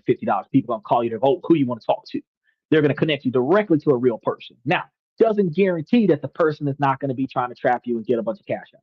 But it does guarantee that you're going to connect to a real person before you touch down in the country. So if you're there for 90 days, that 90 days you're actually spending with the handful of people that you've made connections to that you're guaranteed to meet up with, and they're going to potentially show you their value, which is what American women don't do. So that if you decide that I'm going to turn this one into a wife, if you're going to go from a 90-day visa to a digital nomad visa, or you're going to go from a 90-day visa to an extended 90-day visa, or whatever the case may be, where you end up going from hanging out there for a few months to hanging out there for a half year or hanging out there for a whole year, so that you can get enough time to know this girl where you can decide I'm going to marry this girl and bring her back to my country. That's the way to do it. Where $250 and you've got first contact connection before you meet her. You get off the plane, she's driving you back to her place, which is cheaper than getting a hotel. So wow, that's when we were kids, Steven, no, we would have never done that. But modern times right now, like that's the thing. Like that's kind of the thing. I know it's weird, but it's a fast track way to turn global interaction into direct in-person interaction.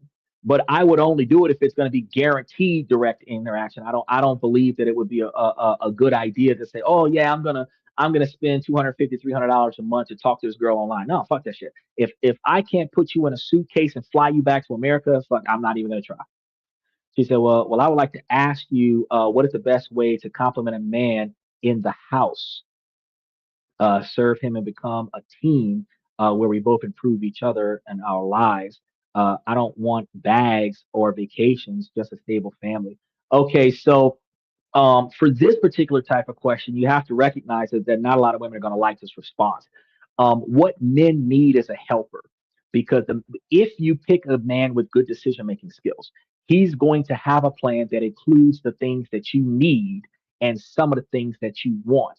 And if he has to sacrifice some of the things that he needs or some of the things that he wants to make sure that you get everything that you need within his capabilities and some of the things that you want within capabilities, he's going to put you before himself. Now, because of that dynamic, as a good girlfriend and as a good wife, one of the first things you need to do is find out where your man is falling short for himself. One of the first places that men fall short is they don't feed themselves so that they make sure that their wife eats. They don't take care of themselves personally, so they're not doing their laundry on a regular basis because they're out there grinding. They come back, they fall asleep, they get up, they put the uniform back on, and they don't even have to wash it because it's going to get fucked up again anyway. A man's logic is, if I'm going to use it again, why put forth the effort to try to undo what I just did? Because I'm going to do it again in a couple minutes. So a woman is going to be like, "No, I'm going to use it once and I'm going to wash it," right? So to keep the man in a more efficient scenario, you find out where he's falling short. If he's disorganized at the house, you organize it. That means washing dishes, cooking for him, making him a lunch for him to go to work. If he works in a job that doesn't have food, where he can't eat on the job, you make sure that you bring him lunch. If he forgets to bring his lunch to work, you don't have to stalk your husband with a GPS app. You can just go to his job and drop him off lunch so that he can eat on the job without having to waste money eating in the streets. Keeping the house organized with laundry being done, have his bath water run when he comes home so that he can take a bath instead of wearing nasty clothes and having the house spanked up, stuff to that effect. That's the stuff that you do at the house. But it's not just at the house, because you have bills that need to be paid. You have repair people that need to be called. You have packages that need to be shipped. You have cars that need to be fixed. You have doctor's appointments that need to be done. And this is before the kids are put into place. Then you have outside of the house appointments that need to be done. If he has a business, advertisement, marketing, customer service calls that needs to be done. A woman should be a personal assistant to a man.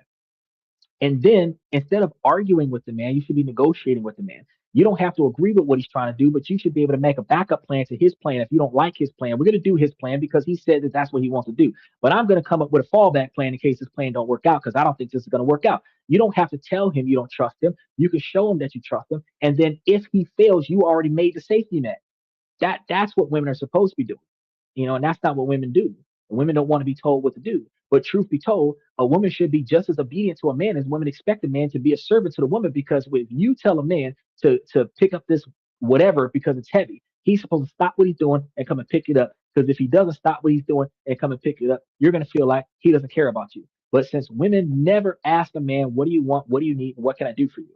How can I make your life less stressful? How can I help? Since women don't ask these questions, but these are the exact freaking questions that men ask a woman. What do you like? What do you need? What makes you happy?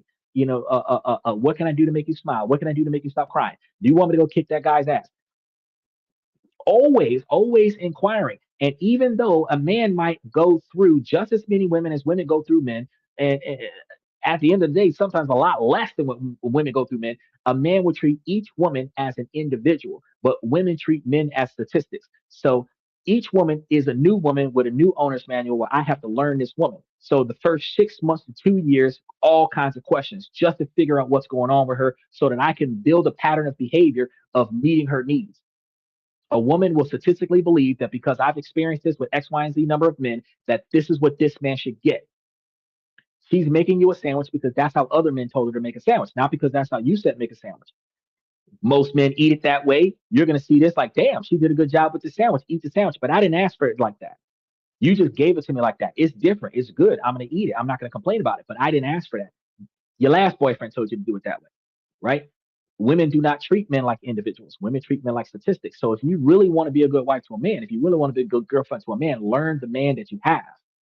Try to figure out as a girlfriend what it takes to be a good wife to that man, not what other men would have expected from you. Because those men are in your past. Those are exes. Those aren't your current.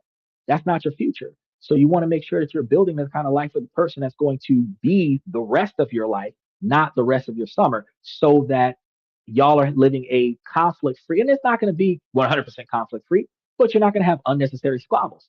You're not going to have moments where you're ghosting them in person, where you're shutting down emotionally. You're not communicating with him. You're cutting off intimacy, but then you expect him to be a monk and wait for you to decide to show him affection. You're not going to manipulate him by cutting off intimacy until he does what you say. You're going to follow his instructions the way he gives it to you because you expect him when you say something, he's going to follow your instructions.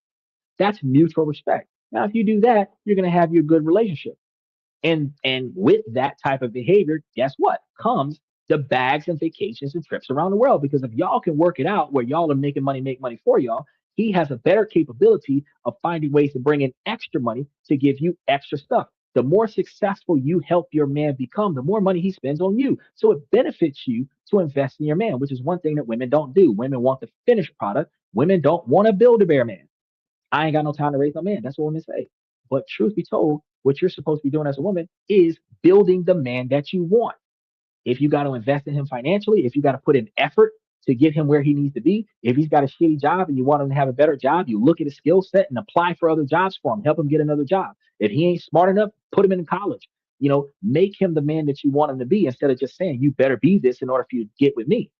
If he got potential, motivation, drive, ambition, dedication, admiration, integrity, you want to take that potential and put it to work, not just sit there and say, oh, I want a G Wagon. Go get me a G Wagon.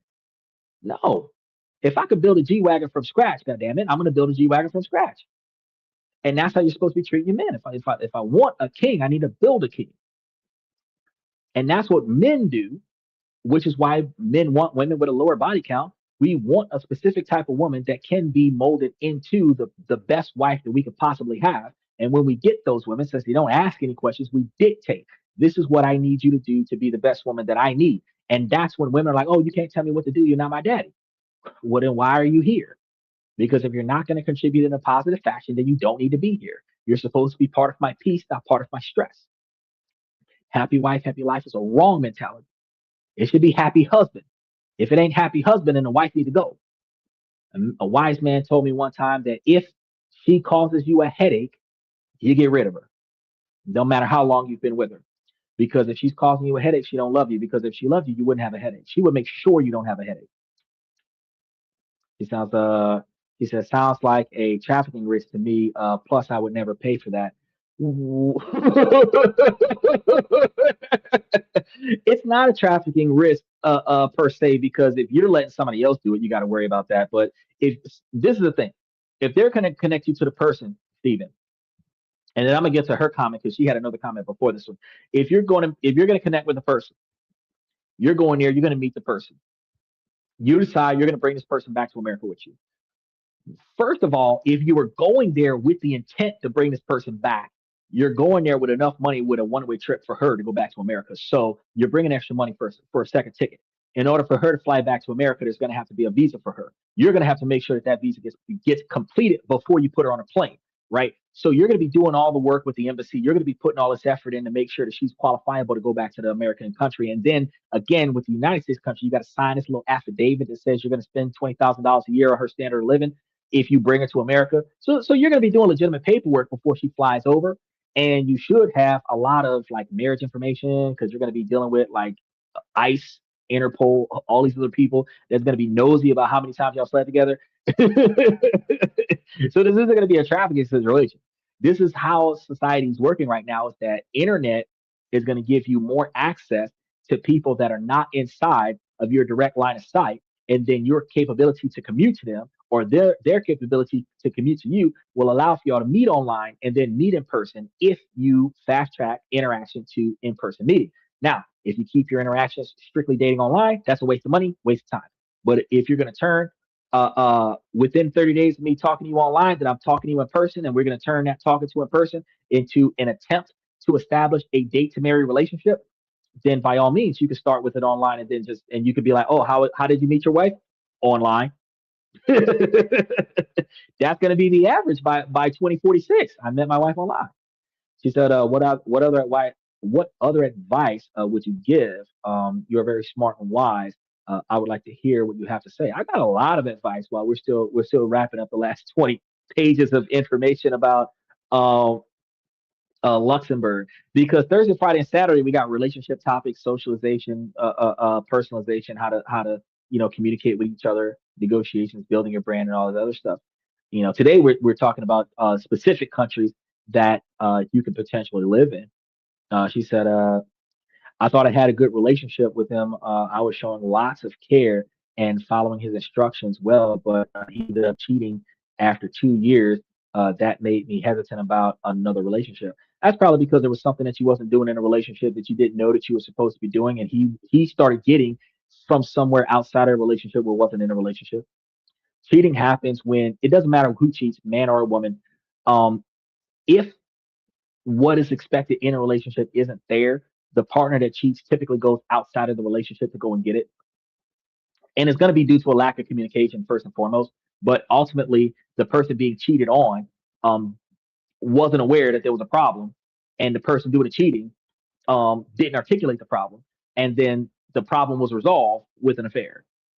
I don't condone that type of behavior, but that's kind of how it works.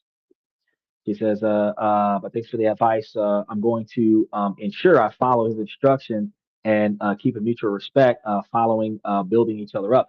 I think that if you're still dating a guy that cheated on you after 2 years of dating one another, you don't necessarily have to break up with them, but you really need to find out from your partner what their needs are, what their expectations are, their non-negotiable expectations for behavior. Because if you communicate with your partner and your partner communicates with you in a non-resentment, non-judgmental, non-retaliation fashion, and y'all come clean about the shit that's going on in a relationship that led to the affair in the first place, then you will find that there's a lot of stuff that y'all need to fix. And if y'all are willing to fix it without hating each other in silence, then you can find that you'll be in a situation where you can recover from that affair and not have any problems going forward. Because over the course of a 10 or 20 or 30-year marriage, or 10 years of dating, 15 years of marriage, somebody's going to cheat on somebody, whether it's at the beginning of the relationship or at the end of the relationship. They might cheat in the beginning, not knowing what they have, and then 20 years, 30 years down the line, they regret that cheating, but they're glad that they're still in that relationship. They might be in a relationship for 10, 15 years. The relationship gets stale because you forgot to value each other. You got used to each other, you get content, and then you forget to value each other. And then the novelty of somebody new valuing you is what leads to the affair. Sometimes that happens. When you get used to being around somebody, you stop talking to them a lot of the times. You just pass by each other because I know that you're there and you're good with that. But when you first met, you were in each other's face. Like, I want you to know that I want you to be here kind of behavior. And that's not what happens after 2 years of being around each other. Like, I'm tired of you being here. Like, go to work. And that change in attitude is what changes the ability to feel received, acknowledged, and appreciated. And then when you want that acknowledgement, some your coworker, somebody that you talk to online, somebody at your gym, somebody at the yoga studio, the person at Starbucks, you end up whoever you interact with the most is probably going to be the person you end up having an affair with. Typically, what it is. And we have this realization that you can fall in love 150 times in a lifetime. So you can have a girlfriend that you have love for, and then fall in love with somebody else at the same time, and then realize that's a bad decision, and then go back to your girlfriend. It happens, and women do it too. He said, that's a good question. What advice to people who get burned in a relationship? Well, the only advice that you can get, there's two ways that you handle getting burned in a relationship is that you let that relationship go, you recover from that relationship, you improve where you recognize where you failed in that relationship because it takes two people to fuck it up. It's just one person did something that was unreconcilable, but it takes two of you to fuck it up. And you need to figure out where you went wrong in that relationship. And it wasn't just picking that person and then you fix that before you get into the next relationship so that you're not making the same mistake in a new relationship. You're not bringing the baggage from the last relationship into the new relationship. You're not bringing a lack of trust and the lack of self confidence into the new relationship. That's what you got to do. But if you're gonna stay in that relationship after you got burned, you have to let that shit go. You don't forget it, but you forgive it. You let it go. You detach yourself emotionally from the negative emotions you feel from being burned the first time, and y'all work towards improving it going forward. Um, uh, we're gonna you go take a time out. Again, I done told you before. You gonna go sit in the corner, man. Uh, it says on the topic of Luxembourg, where did you research? I don't understand your question. Um, is there a specific legitimate source that you're looking for when you're asking me where did I research? Are you referring to like um, where did specific portions of the country did I research? Like I'm not understanding your point because not only am I going over factual information about Luxembourg, we actually have somebody in the comment section from Luxembourg that's actually verifying the information that I'm providing to you. So like what level and just for the record, TF Fireball is Max Opposer's friend. So y'all are homies right now. Trying your best not to both get blocked off of the channel while being irresponsible. So, what do you mean by where do you research? You know, while he gathers his rephrasing, we have to recognize that you're probably going to give yourself about $100 a month discretionary spending fund for provisions, which would include like personal funds like clothes, haircuts, toiletries, and that's going to mean that you're going to be only shopping when there's sales about. You're not going to be buying name brand clothes or getting stuff when it first comes out, kind of situation. So if you added up a budget when we're not talking about the $2,200 a month mortgage, when you're looking at the regular like $850 a month mortgage, you're looking at the remaining essentials being $1,245 because you got that $50 for the hair, $50 for socialization, $100 for clothes and other efficiencies, which is going to leave you with something closer to $1,045 left over. So that's going to be your entire net savings. So you're going to be able to use the remaining information, the remaining capital for like savings, emergencies, travel. When you're dealing with international travel, you're looking where the potential of having to get medevac, replacing broken phones, buying birthday gifts.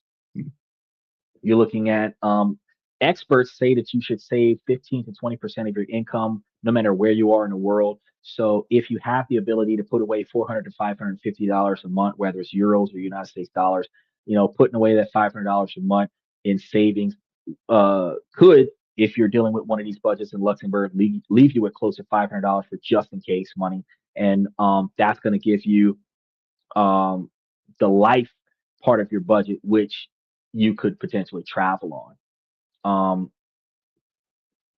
then if you decide to budget fly, you might spend between 100 and $150 depending on if you do it in advance.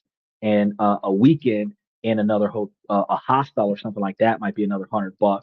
So, modest weekend trips in addition to your permanent stay there type of scenario is possible, but it would eat up a huge chunk of whatever the extra funds that you have left.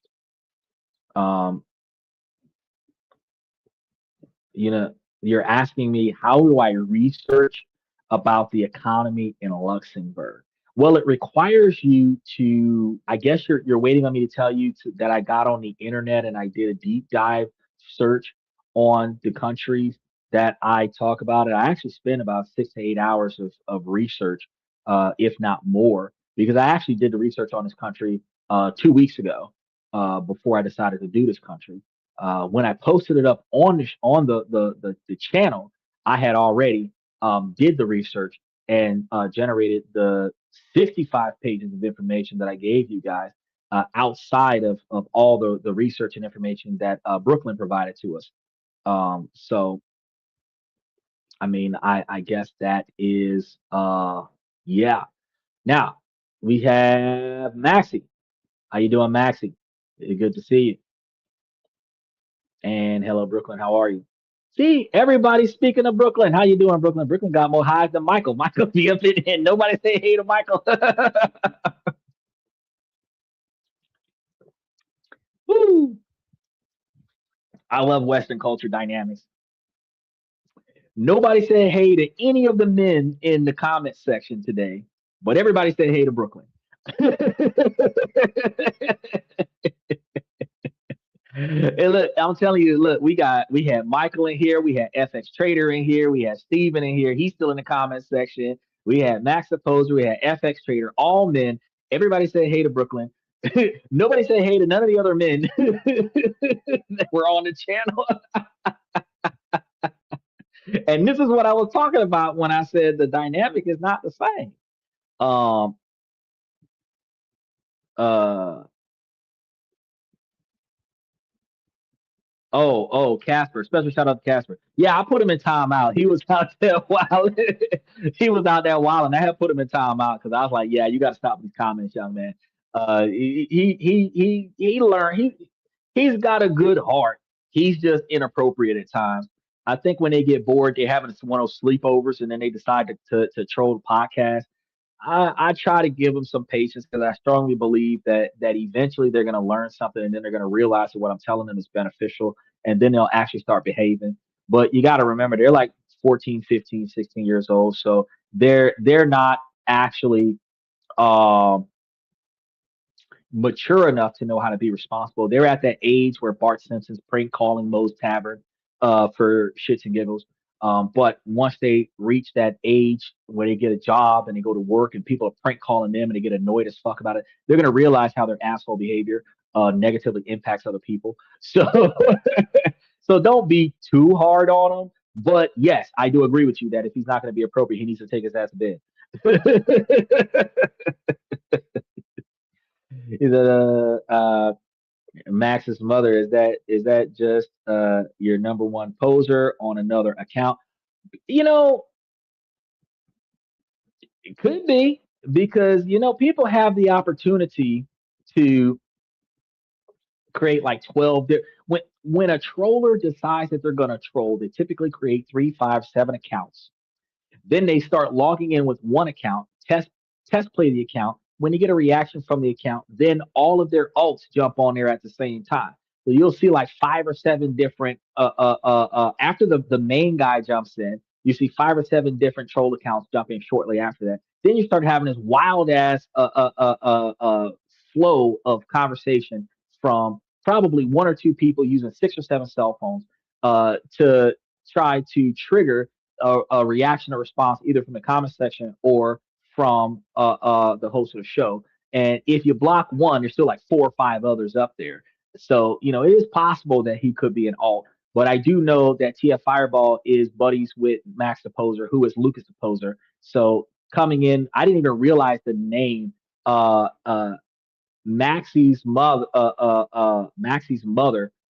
could be Max Opposer's mom, or it could just be somebody who's named Maxie and have their mom on there. So I don't put it past them until they do something completely atrocious, and then I'll actually have to ban them completely. But right now they're kind of borderline right now. But that's okay. We've only got like 20 pages of information left, so we're about to wrap things up over the next 10 minutes. Well, not 10 minutes, probably 25, 30 minutes, because I do have a contract at like 4 a.m. that I got to deal with because I got a couple of customers in Asia that I got to talk to, uh, trying to close another deal. He says, why do people value women more than men? Uh, Good point. Men are tools. Society uses them. Men only have value when they're being productive for society. So um, everybody, men and women alike, only value a man when a man does something. Women actually produce children. That's like one of the things that they bring to the table since women have abandoned all the rest of the things that make a feminine woman valuable to a modern day relationship. And we've replaced that need with technology. So the desire to get laid, which is a primal instinct to procreate. So they're really only being nice to the girl because they want to sleep with the girl, not because she brought value to the conversation, not because she brought value to the environment. She's just there and able to be slept with, even if she's not going to allow them to do that. That's why guys are going to be nicer to girls because her value is her virtue, not her effort. His value is his effort. So nobody respects a man because if a man is not doing his part in society, he's a bum. He's worthless. But if a man is doing what he's supposed to do in life, then why am I complimenting you? Because that's what you're supposed to do in life. Society spoils women and children and dogs. They don't have to do anything other than exist. Babies are cute because they're alive. Women are cute because they're alive. Dogs are cute because they're alive. Men must protect, provide, kill to make sure that everybody else is covered. So, because that's been the stereotypical norms, unfortunately, um, women are going to have more sociological and interactional value than men to the dynamic of they will receive more communication than men will. But truth be told, men actually have more value than women in society. It is just not respected value because the man's value is his assets, the car, the house, the ability to put food on the table, the money that he makes, the ability to get the girl what she wants or at least what she needs, the ability to take care of the kids, his career, his network, his social status, his lifestyle identifies her. So women date up the hypergamy theory. If she's a $50,000 a year woman, she wants a $75,000 a year man because her life will level up because she's dating that man. A lot of women get confused because she believes that when she's dating that $75,000 a year man, she's dating a man on her level. But truth of the matter is that a man that is on your level is a man that can do for you exactly what you can do for yourself, not more. So if she's a $50,000 a year woman and she's dating a $55,000 a year man who can do exactly for her what she could do for herself, which gives her the ability to not have to do it for herself, the lack of requirement for her to sustain her own responsibilities, where those responsibilities can be absorbed by her boyfriend or her husband, is a level up. But the women don't look at that as a level up because their standard of living stays the same. They only look at a good relationship is when their standard of living elevates because they get with this person, so they have to date a person that's better than them. So, truth be told, men bring more value to uh, uh, the interaction than women, and that's going to be one of the reasons why a lot of men identify themselves as a prize, and women don't like hearing that. But truth of the matter is that in society, a woman loses 23% of the income that she gained from being in a relationship when she breaks up, and a man gains 41% of the income that he lost while he was in a relationship, which ultimately means that 18% of the man's income that he was spending on his woman in a relationship was just to satisfy her personal desires because she only benefited from 23% of the financial income that she got from her boyfriend or her husband. So upon separation, the women lose status because they lose 23% of their income that was subsidized by their boyfriend, but the 18% of gifts and trips and everything to that effect also is a lifestyle shock. Men build themselves up when they lose a woman in a relationship because they gain back 41% of the money that they were wasting on that relationship, satisfying the woman's personal desires. If the woman was in a relationship to build a life of luxury, then she would build a relationship where two people live off of one income and invest the other income, where you can end up being a millionaire inside of 10 years, probably 20 years, but 10 years, definitely, if you're putting away 40, $50,000 a year.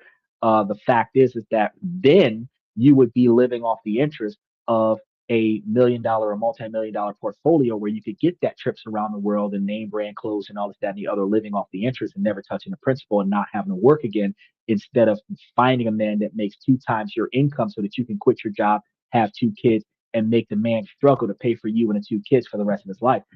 So the mentality of people is skewed in that dynamic. The effort of a woman to make her man $1 million man is what makes a woman valuable. And the women that just ride the coattails of $100,000 man are what makes men believe that women are leeches and gold diggers. Hopefully that answers your question on that. Is that no, this is not Max. This is just a random account. Yeah, you don't sound very confident, man. Just a random account.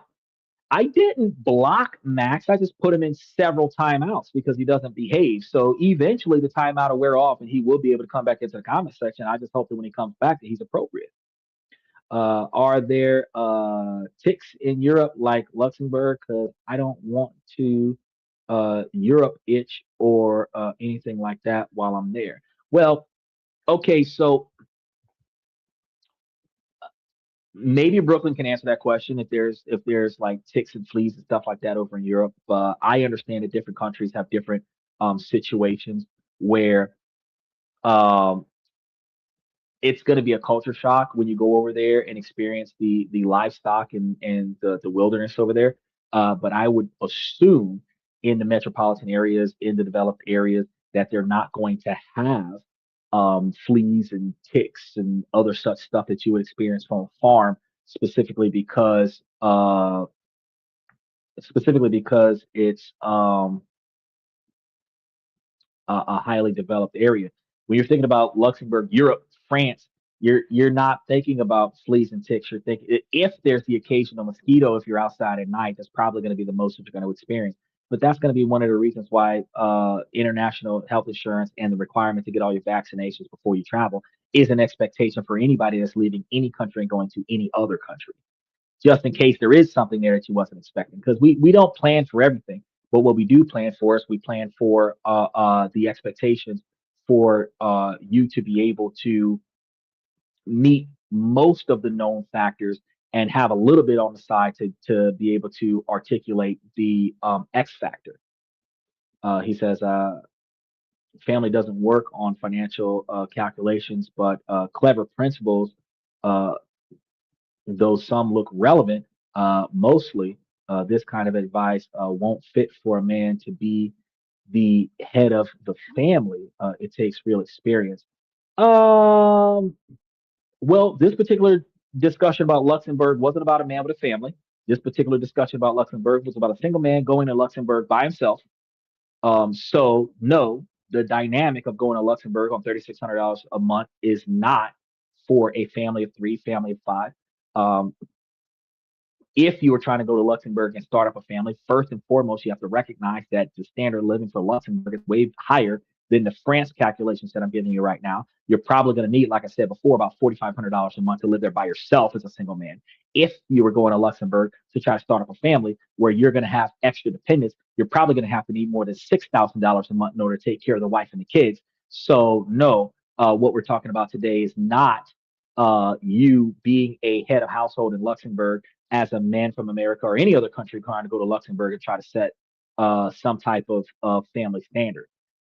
If you're trying to, on a less than $50,000 a year income, go to another country and try to establish a family of 3, family of 5 scenario, I would strongly encourage you to go to Southeast Asia, because if you go to Southeast Asia, anywhere in Southeast Asia, with their population control law, if one of the parents is a native and the child is born as a native, then they will pay for childcare. So 3 kids is not going to cost you extra money if you're living in Asia. But most other countries around the world, and you can do that in South Korea too, but most other countries around the world that doesn't have that child care calculation, it's going to cost more money to have kids.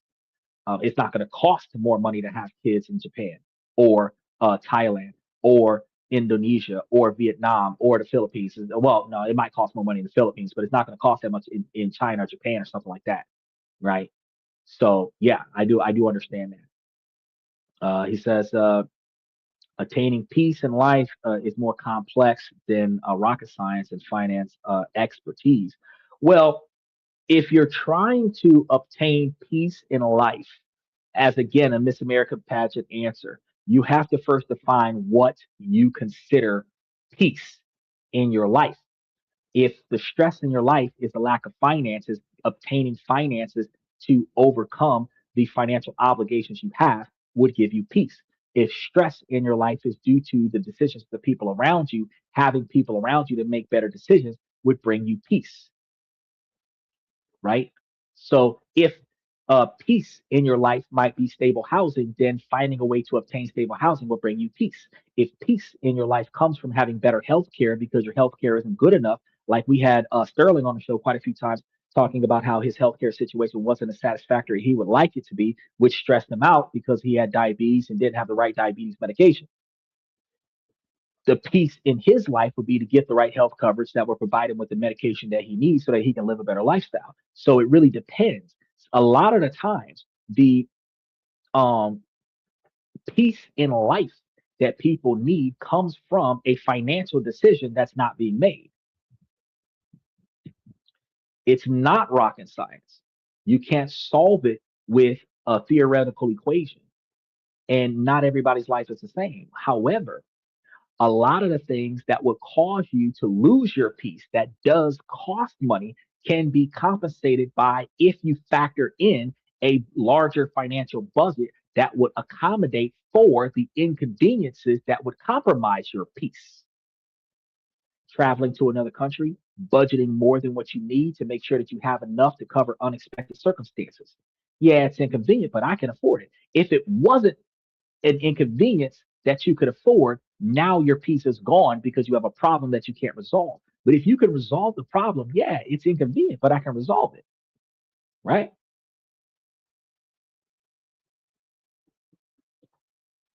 He says the person wisdom in mind is using AI to comment for some reason. Oh, well, we got a lot of people with fake accounts on. So I don't know if they're gonna try to keep me on for the because I'm gonna give you at best another 30 minutes and I'm done because I got other stuff to do. I normally would have stopped an hour ago, but I had a lot of people on here providing a lot of positive information, even though we had a lot of people being inappropriate. So much respect to Brooklyn, Steven, FX Trader, Michael, OG Kicks, Barry's, Daniel Barry's. I respect the people who came here to learn something. So I'm trying to put a lot of information out there for the people who came to learn something. You know, but the show gets drug out because I do entertain some side topics because on this and that we talk about this, that, and everything in between. But the main topic that we were supposed to be covering today was supposed to be Luxembourg. I think because a lot of people were given that notice on the channel that when you come here to stay on topic, that they're deliberately going off topic to see how many people I'm going to ban off of the show because they're not following instructions. Um, and it's a failure on my part because I'm not refusing to acknowledge any comments that's not directly the Luxembourg topic, but I'm trying to be flexible to the new individuals that come to the show because if they stay here long enough and realize that you can learn and grow from the show, that you'll actually start behaving. Because a lot of people who came to the show started as trolls, actually came to the show, started learning things, and stopped trolling the show and started coming to the show to better their lives. And that's what I'm hoping that'll be the outcome for the new people that's coming to the show today. So as you come, you make sure that you like, subscribe, and mash those reaction buttons while you're here.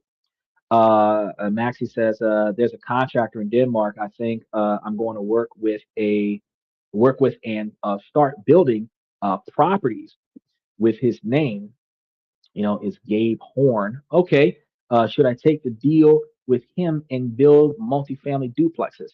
Any real estate investment opportunity, especially if you're going to do opportunity zones, is a benefit for you and the person that you're partnering with. If you're doing multifamily duplexes, then you can have multiple streams of income off of the same property. And if you're doing it in an opportunity zone, you're either going to get tax exemptions from the country or you're going to get government fund reimbursement for the development. So I recommend, no matter what country you're doing it in, that you try to aim your multifamily home redevelopment projects in special economic zones and opportunity zones that are benefited from the government, because every country around the world is offering some sort of government funded package that supports low income real estate development and at risk neighborhood redevelopment projects. So if you look into where those locations are, then you would be benefiting from that by far, and you would be able to have international income coming about. Because if you aid them with getting it started up, you let them run it. You can go travel the world while they're putting in all the effort. You're going to get less money than they're getting, but you're going to get money for not doing anything because you helped them get started.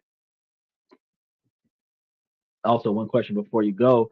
Um, I live in Denver, Colorado. Should I meet someone in the States and stay here, or are there any countries with really good financial opportunities to start a family? Now, as a woman, you're going to have a problem with going to a lot of countries that are family oriented countries. And that's going to be because, one, the quality of the men in America are a lot more affectionate and a lot more flexible to the assertive behavior of the American women.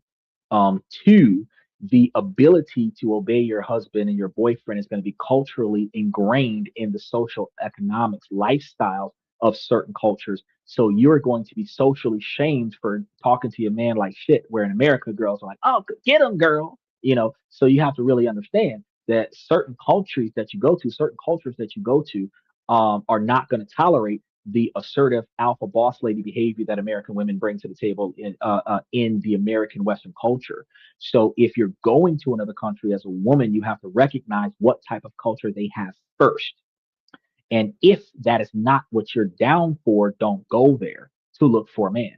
You also have to recognize that outside of some of the wealthier third, fourth generation money in places like Asia, you have other countries where that is not Asia, where the men are not as successful as the men in America, because while Americans are broke, America is one of the richest places in the world because we spend way more money than any other country in the world. My thought is that if, because you're saying at least the part of Denver that I'm in sucks, you have two problems. You have one, you have to recognize if you are not finding yourself attracted to a specific type of man. Because if you're attracted to a specific type of man, you may subconsciously be familiarizing yourself with a toxic behavior pattern that you are normally used to. Probably that's the way you've seen people behave when you were younger. It could have been a lifestyle you had when you was a kid, but you resonate with toxic behavior and you don't feel comfortable with non-toxic men. So you don't find yourself attracted to toxic men. So you end up dating bad dudes, which is something that you have to recognize, that if that is a characteristic that you come to observe, you might want to start dating people that are not your type, and you might actually find the man that you need, even though that's not the man that you want. Okay. Because a lot of the times, women want the bad boy, because that's what they're used to, but they need the boring boy. That is the financial stability. There are good men in Denver, Colorado that might not be in the location that you're looking at them in, because good men are found at work, not at the club, not at the bar, not in a social function on after hours, at work, and potentially at the grocery store, not even at church. Everybody in the church is retired whores. You're not going to find quality people at the church. A lot of the churches are posers. So you're not going to find quality people at the church. You're going to find quality people doing everyday things. You're going to find a good man at a mechanic shop, working at the cash register at the Walmart, pulling a double shift at a McDonald's. You're going to find a good man that might be your waiter, that gives you a little extra without you having to tip him, not because you're cute, but because he's seen that you were struggling today and he just wanted to make sure he put a smile on your face before you left, kind of thing. Those are the kind of men that you don't pay attention to, but that's where the good men are, because the majority of good men that make less than $75,000 a year are in manual labor work, hospitality work, warehouses, service industry, And those are the men that you look past as you get your Starbucks coffee, as you get your car fixed, get your oil changed. The people that make your life better on your way to the register, those are the men that you don't pay attention to. The food that you eat when you eat out at restaurants are made by men because all restaurants in most places in America are run by men. The women are in the front because sex sells, so they put the attractive women in the front to sell the food, but all the men are in the back cooking the food. So one of the things, which is an irony, because when a man wants a woman that knows how to cook, it's because he wants to be able to take turns with her cooking or cook with her, not because he wants her to slave in the kitchen barefoot and pregnant, like oppression. So, because most men know how to cook, right? They do it for a living. So you might have a cook off with your husband if you find a man from a kitchen, right? And women don't think about that. So you might want to, if you're looking for a good man, you might want to go out to Ruby Tuesdays and then ask the cook to come out, whoever made your steak. And when he comes from behind the kitchen, ask him if he's single and ask him if he wants to go out on a date because that meat was rocking. You know what I mean? And you'll find you a really good man that way. But women don't think about that. That's one thing. No woman's ever asked me that, but I'm glad you asked me that. So if you can't find in Denver, Colorado what you're looking for, I would suggest before you start flying to other countries, because since you're in the culture that accepts women behaving the way women behave in Western culture, I would say try a different state first and then go to a different country that is not a Eastern traditional family oriented by demand culture design. Because if you go there, you're not likely to find the kind of man that you're looking for. If you're going to like Western culture, like women run shit kind of thing, I'd say go to Switzerland, because Switzerland, the women are more like, you're either going to get in or you're not. She's either going to take you or you're not. And Switzerland would be the place to go for a Western American woman. Denmark would be a place to go for a Western American woman. But if you're trying to go to get to a really good dude, that is not going to compromise your current westernized upbringing. Dubai is not a place to go. Asia is not a place to go. Iran and India is not a place to go. That's just not good for you. It's going to be counterproductive to your goals. Hold on. He says your advice sometimes is going beyond finance and into what man character to be. Finance and peace of life are totally different. Please don't mix it. Well, I think wisdom, you need to like kind of like linger into the show and pay attention, because the show is not just about business and finance. The show is also about personal development.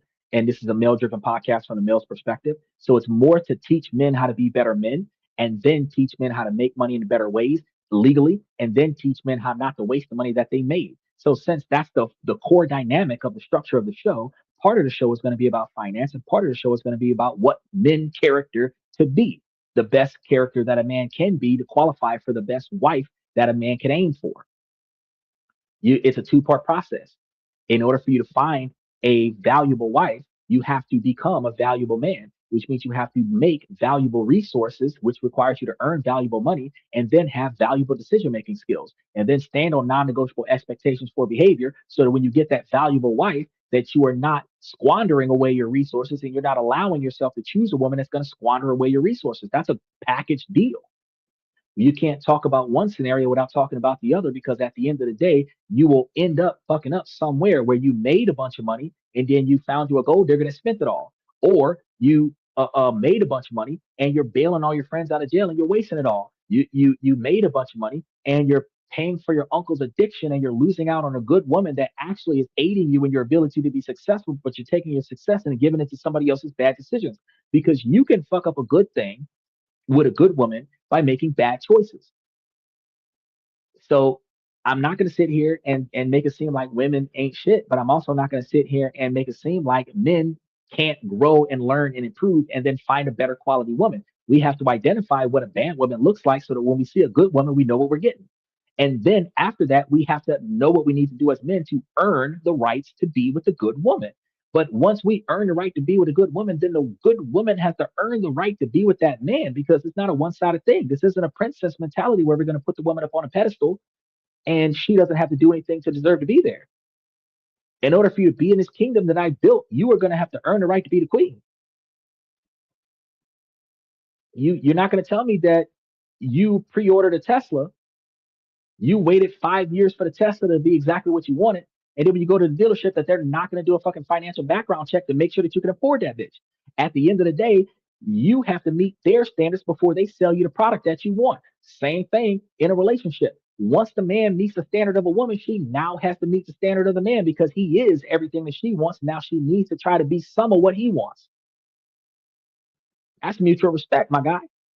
She says, I can't stand the way most American girls are today, disrespect and view themselves as the highest value in a relationship.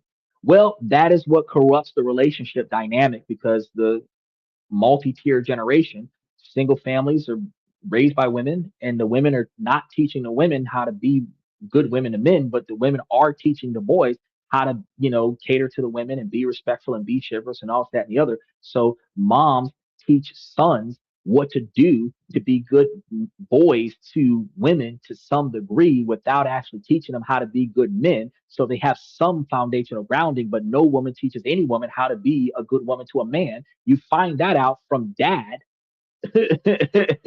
And a lot of 82% of them are growing up without dads. So a lot of the women don't know what a good man looks like because they've never had one in their childhood. They don't know what good men look like because their brothers were not treating them that way. They don't have positive real male role models in their life, and they were taught to do it on their own and be the man that she wants. And then the other problem is going to be is that once a woman becomes the perfect example of a man, she cannot find a man better than that. If she is a 10 out of 10 because she meets all the qualifications that a woman would think that a man is supposed to have, one, she's not valuable to a man because none of those standards matter to a man. But two, how can you find a man that's better than perfect? You actually shoot yourself in the foot. The more you make yourself a 10 out of 10 with your expectations of what you think is valuable in society, which is what women believe is what a man is supposed to do. That's what the women are going to do because they can't find a man that does that. The more you check off all the boxes yourself, how can you find a man better than that? Since you've become the epitome of perfection of what you believe a man is supposed to be, what women should do at that point is then find a man that does exactly that so that you can stop doing it. Then you've got the perfect guy because he does everything that you can do for yourself exactly the way you would want it to be done. Doesn't mean that you're going to get an elevation in life, but it does mean you're getting everything that you wanted because everything that you were doing for yourself, you don't have to do it anymore. But that's a change in perspective. He says the part of Denmark buildings is hard with blue zones, but if we get the permits, it can be big profits as long as my friend Mike Hawk can pull it off. It's a big profit. Really hit or miss. Well, every real estate investment opportunity is going to be a hit or miss situation. It just really depends on what you're dealing with. If you've got a local on the ground that kind of knows what he's doing, you got to put your faith on a crew that's doing the development. But if you selected the right economic zone, so you're going to find yourself in a situation where you guys are going to be reasonably successful. You're not looking at becoming a multimillionaire off of one real estate deal, but you are looking at turning a profit where you're getting more back than what you put into the deal at some point. He said, wisdom is mine is just using AI to seem wise. You know, yeah, you said that before, and I understand that. Like I said before, we got a decent quantity of trolls up in here that is putting in um, a decent quantity of chat GTP responses just to trigger a reaction. But I would prefer what they're doing now with putting in chat GTP reactions as opposed to the heckling that we were getting from Max the Poser earlier tonight, because I do want to keep the comment section appropriate and reasonably on topic. Now, back to the main discussion. What we were talking about before we kind of went down a massive rabbit hole. He says, also with the taxes, he is facing it going to be hard on him, but got a loan with it. And my other partner, Gabe, owns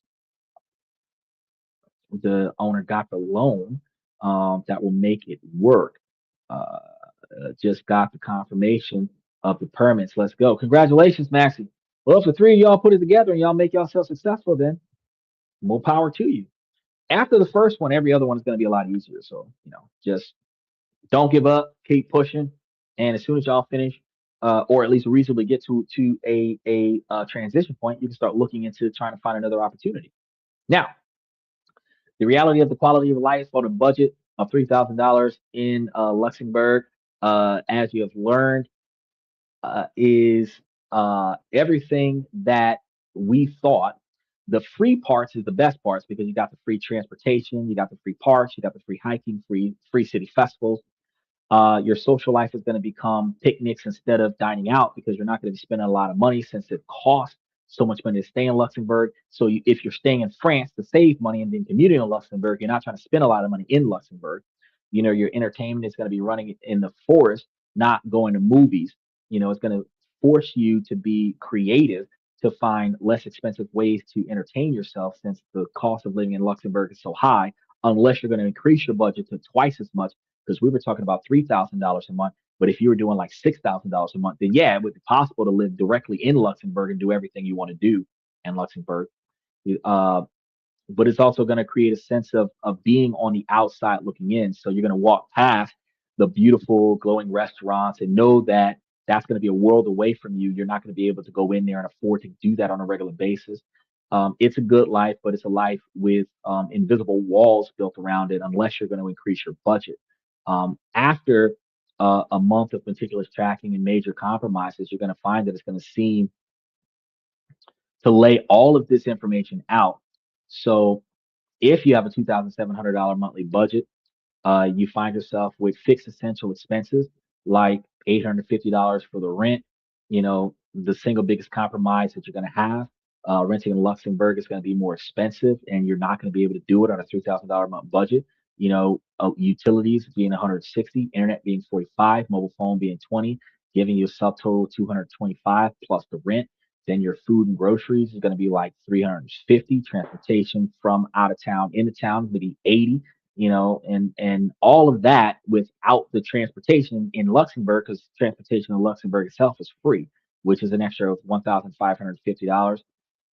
And that's discretionary spending, which is going to cover your personal and socialization fees, like $50 for hanging out with people, personal care and clothes and stuff with $100, health buffer $50, giving you an extra total of $200 for discretionary spending, bringing your total amount to like 1,750, and using the remaining funds out of the $2,700, which is $1,045, giving you the capabilities to save about $500 for investing, with a remaining $545 for emergencies and any unexpected figures.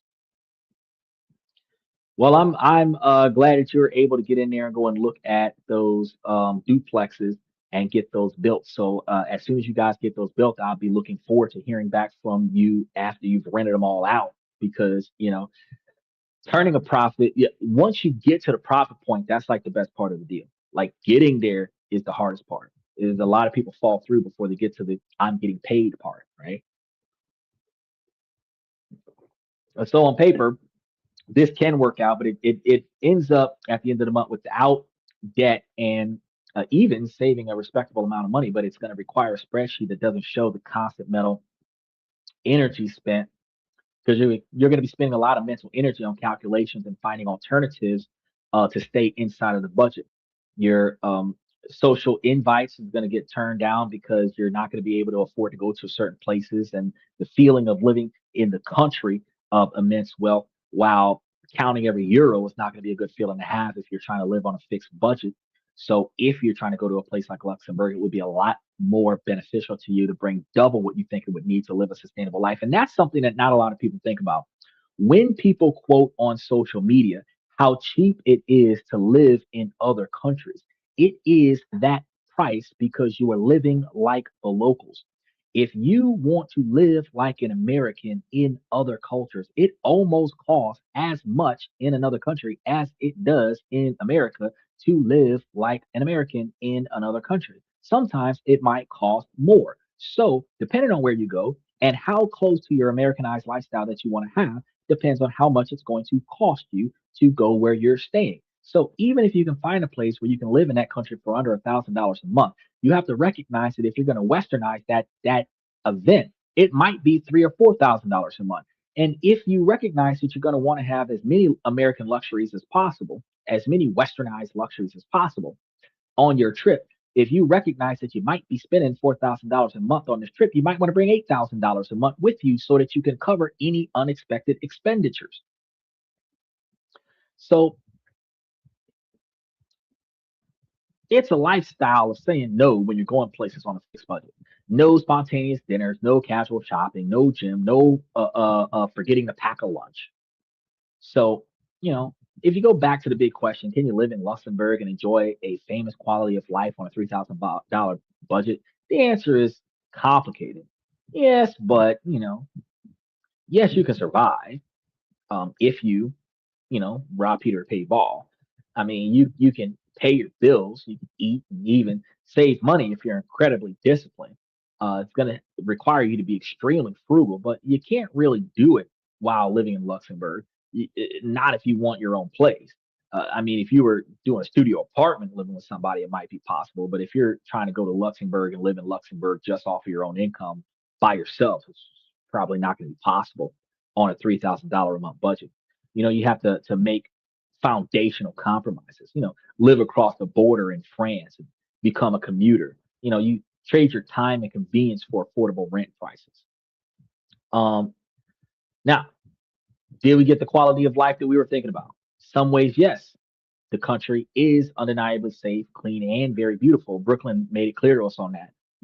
The free public transportation is a policy miracle, right? The access to natural lifestyle is going to be incredible there. Mother Nature out there is going to be very beautiful, right? Uh, a weekend there will be filled with free hikes and runs and stunning scenery, but in other ways, it's going to be a clear no that you can't live there because it's going to be a huge part of any city's quality of life that is participating in its culture and its social scene. So on a budget of $3,000, you're almost completely excluded from that exact social scene that you were trying to be going out there for. You might find yourself as a spectator on the outside looking in, not as an actual participator of the events and activities. So the vibrant restaurants, the cozy bars, the cultural events, they might as well have been on another planet. Like Steven said, she probably going to be watching that shit from Zoom. We're not going to be not going on person. You know, it's going to create a strange isolation of living in a gilded cage where you can see the feast, but you're never invited to the table. So my advice for anyone, if you're considering to make a move like this, don't underestimate the cost of housing. It will definitely define your experience. Based on this experience, I'd say that a single person should aim for a net income of at least $3,500 to $4,000 a month, if not more than that. Plus, bring an extra $8,000 for that down payment to move in, just to begin the life comfortably. Independent life in a city like this is going to come at a cost. Now, if you are expected a salary that is going to be below that, you must be prepared to either share an apartment or live across the border. An experiment like this proves that Luxembourg on a $3,000 a month lifestyle of stark contrast, because you're going to be surrounded by wealth, but most practice artistry. You have to access world class public infrastructure, but you can't afford a simple pizza in a restaurant. So was it even worth it? As a short-term experiment, trying to go out there and see what it's like, it's an incredible learning experience. But to live like that long term on such a small budget, it would be a grind. The constant financial pressure, that would be something that would wear you down, which ultimately, if we were talking about a lifestyle of peace of mind, that would not be the type of decision you would make. You wouldn't take a $36,000 a year lifestyle and go to Luxembourg. You might take a $60,000 a year lifestyle and go to Luxembourg. But if you've got to grind and you got to struggle, you don't want to go somewhere where you're pinching pennies, right? Luxembourg is a fantastic country, very beautiful. Brooklyn said it herself, but it is going to be one that's going to demand a high price for entry. It's going to offer that golden ticket, but only if you can afford to buy that golden ticket. And that's going to be the brutal reality of trying to make it in Luxembourg and have that life of rally on a $3,000 a month budget. Now, what was the most shocking cost for you guys? Was it the rent, the price of 2 slices of pizza? Make sure that you guys let me know in the comment section. And if you guys found this breakdown and all the side topics that went along with the breakdown useful, make sure that you guys give it a like. Consider subscribing to the channel if you haven't done so already. Mash those reaction buttons for the upcoming shows that we have because they're scheduled all the way out through September. And make sure that you pay attention to more of the deep dives and the cost of living around the world because we cover something different every night of the week. Now, as I told you guys, we're going to be wrapping things up, and that's what we're doing right now. That's all I got for you guys for tonight. One more time, I want to give a special shout out for Brooklyn, Michael, Steven, Daniel Barris, Danny Steffen, OG Kicks, Max the Poser, TF Fireball.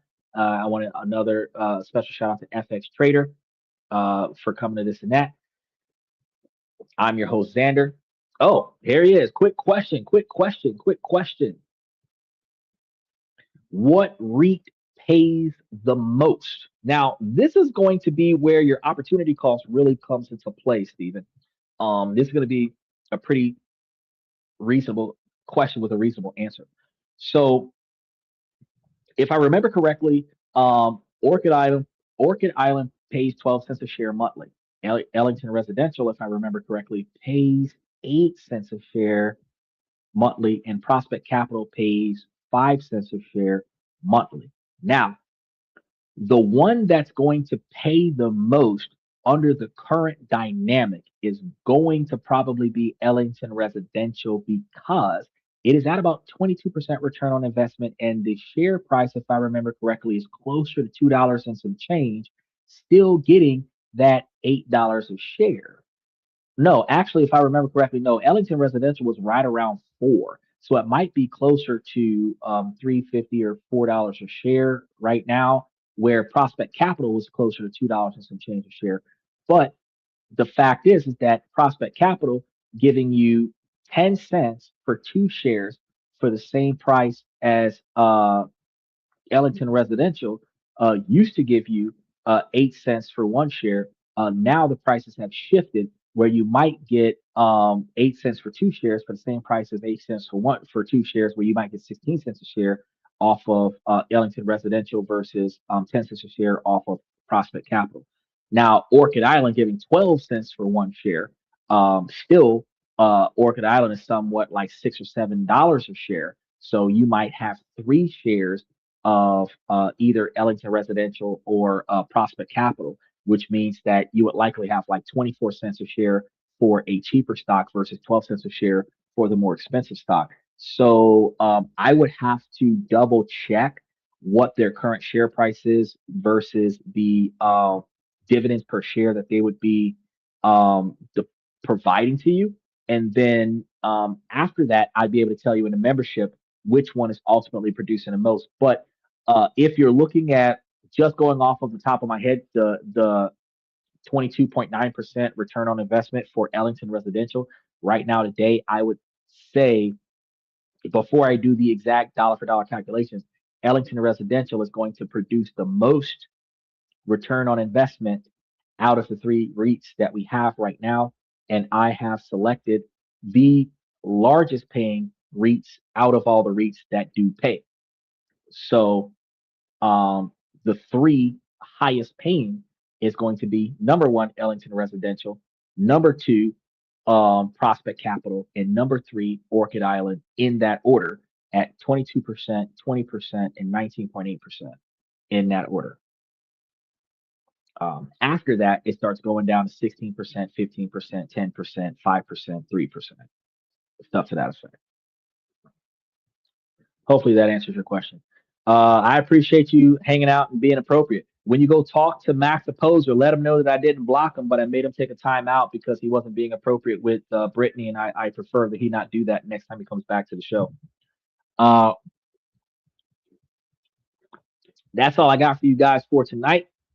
If you got some extra questions, make sure that you throw them into the membership. Send me some messages after the show. We'll be able to touch base.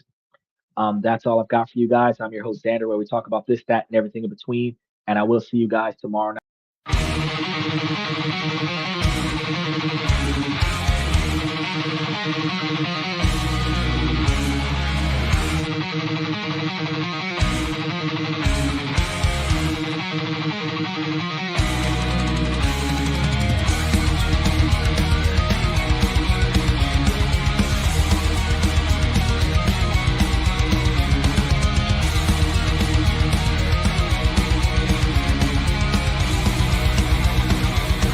Higher ground.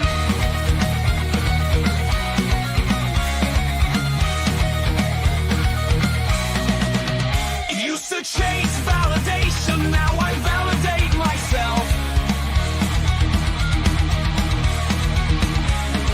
Building inner strength, putting doubt upon the shelf.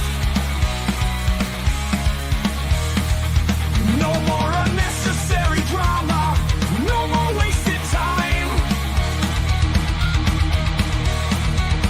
Climbing higher, constantly making my own climb.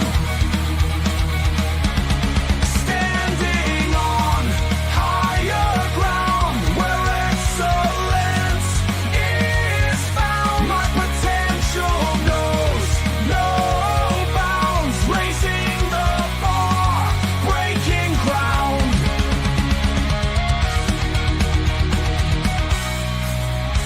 My network is my net worth. Choose your company wise. Surround yourself with eagles, not with sheep in disguise. Every interaction is a reflection of my brand. Quality over quantity, that's my personal command. I'm not mountain on higher ground where excellence is found. My potential knows no bounds, raising the bar, breaking ground.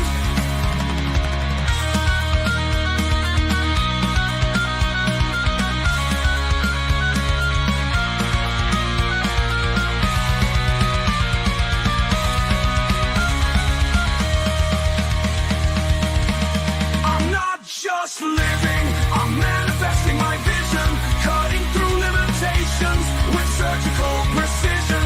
My expectations are my compass, my respect is my shield to mediocrity and chaos. I will never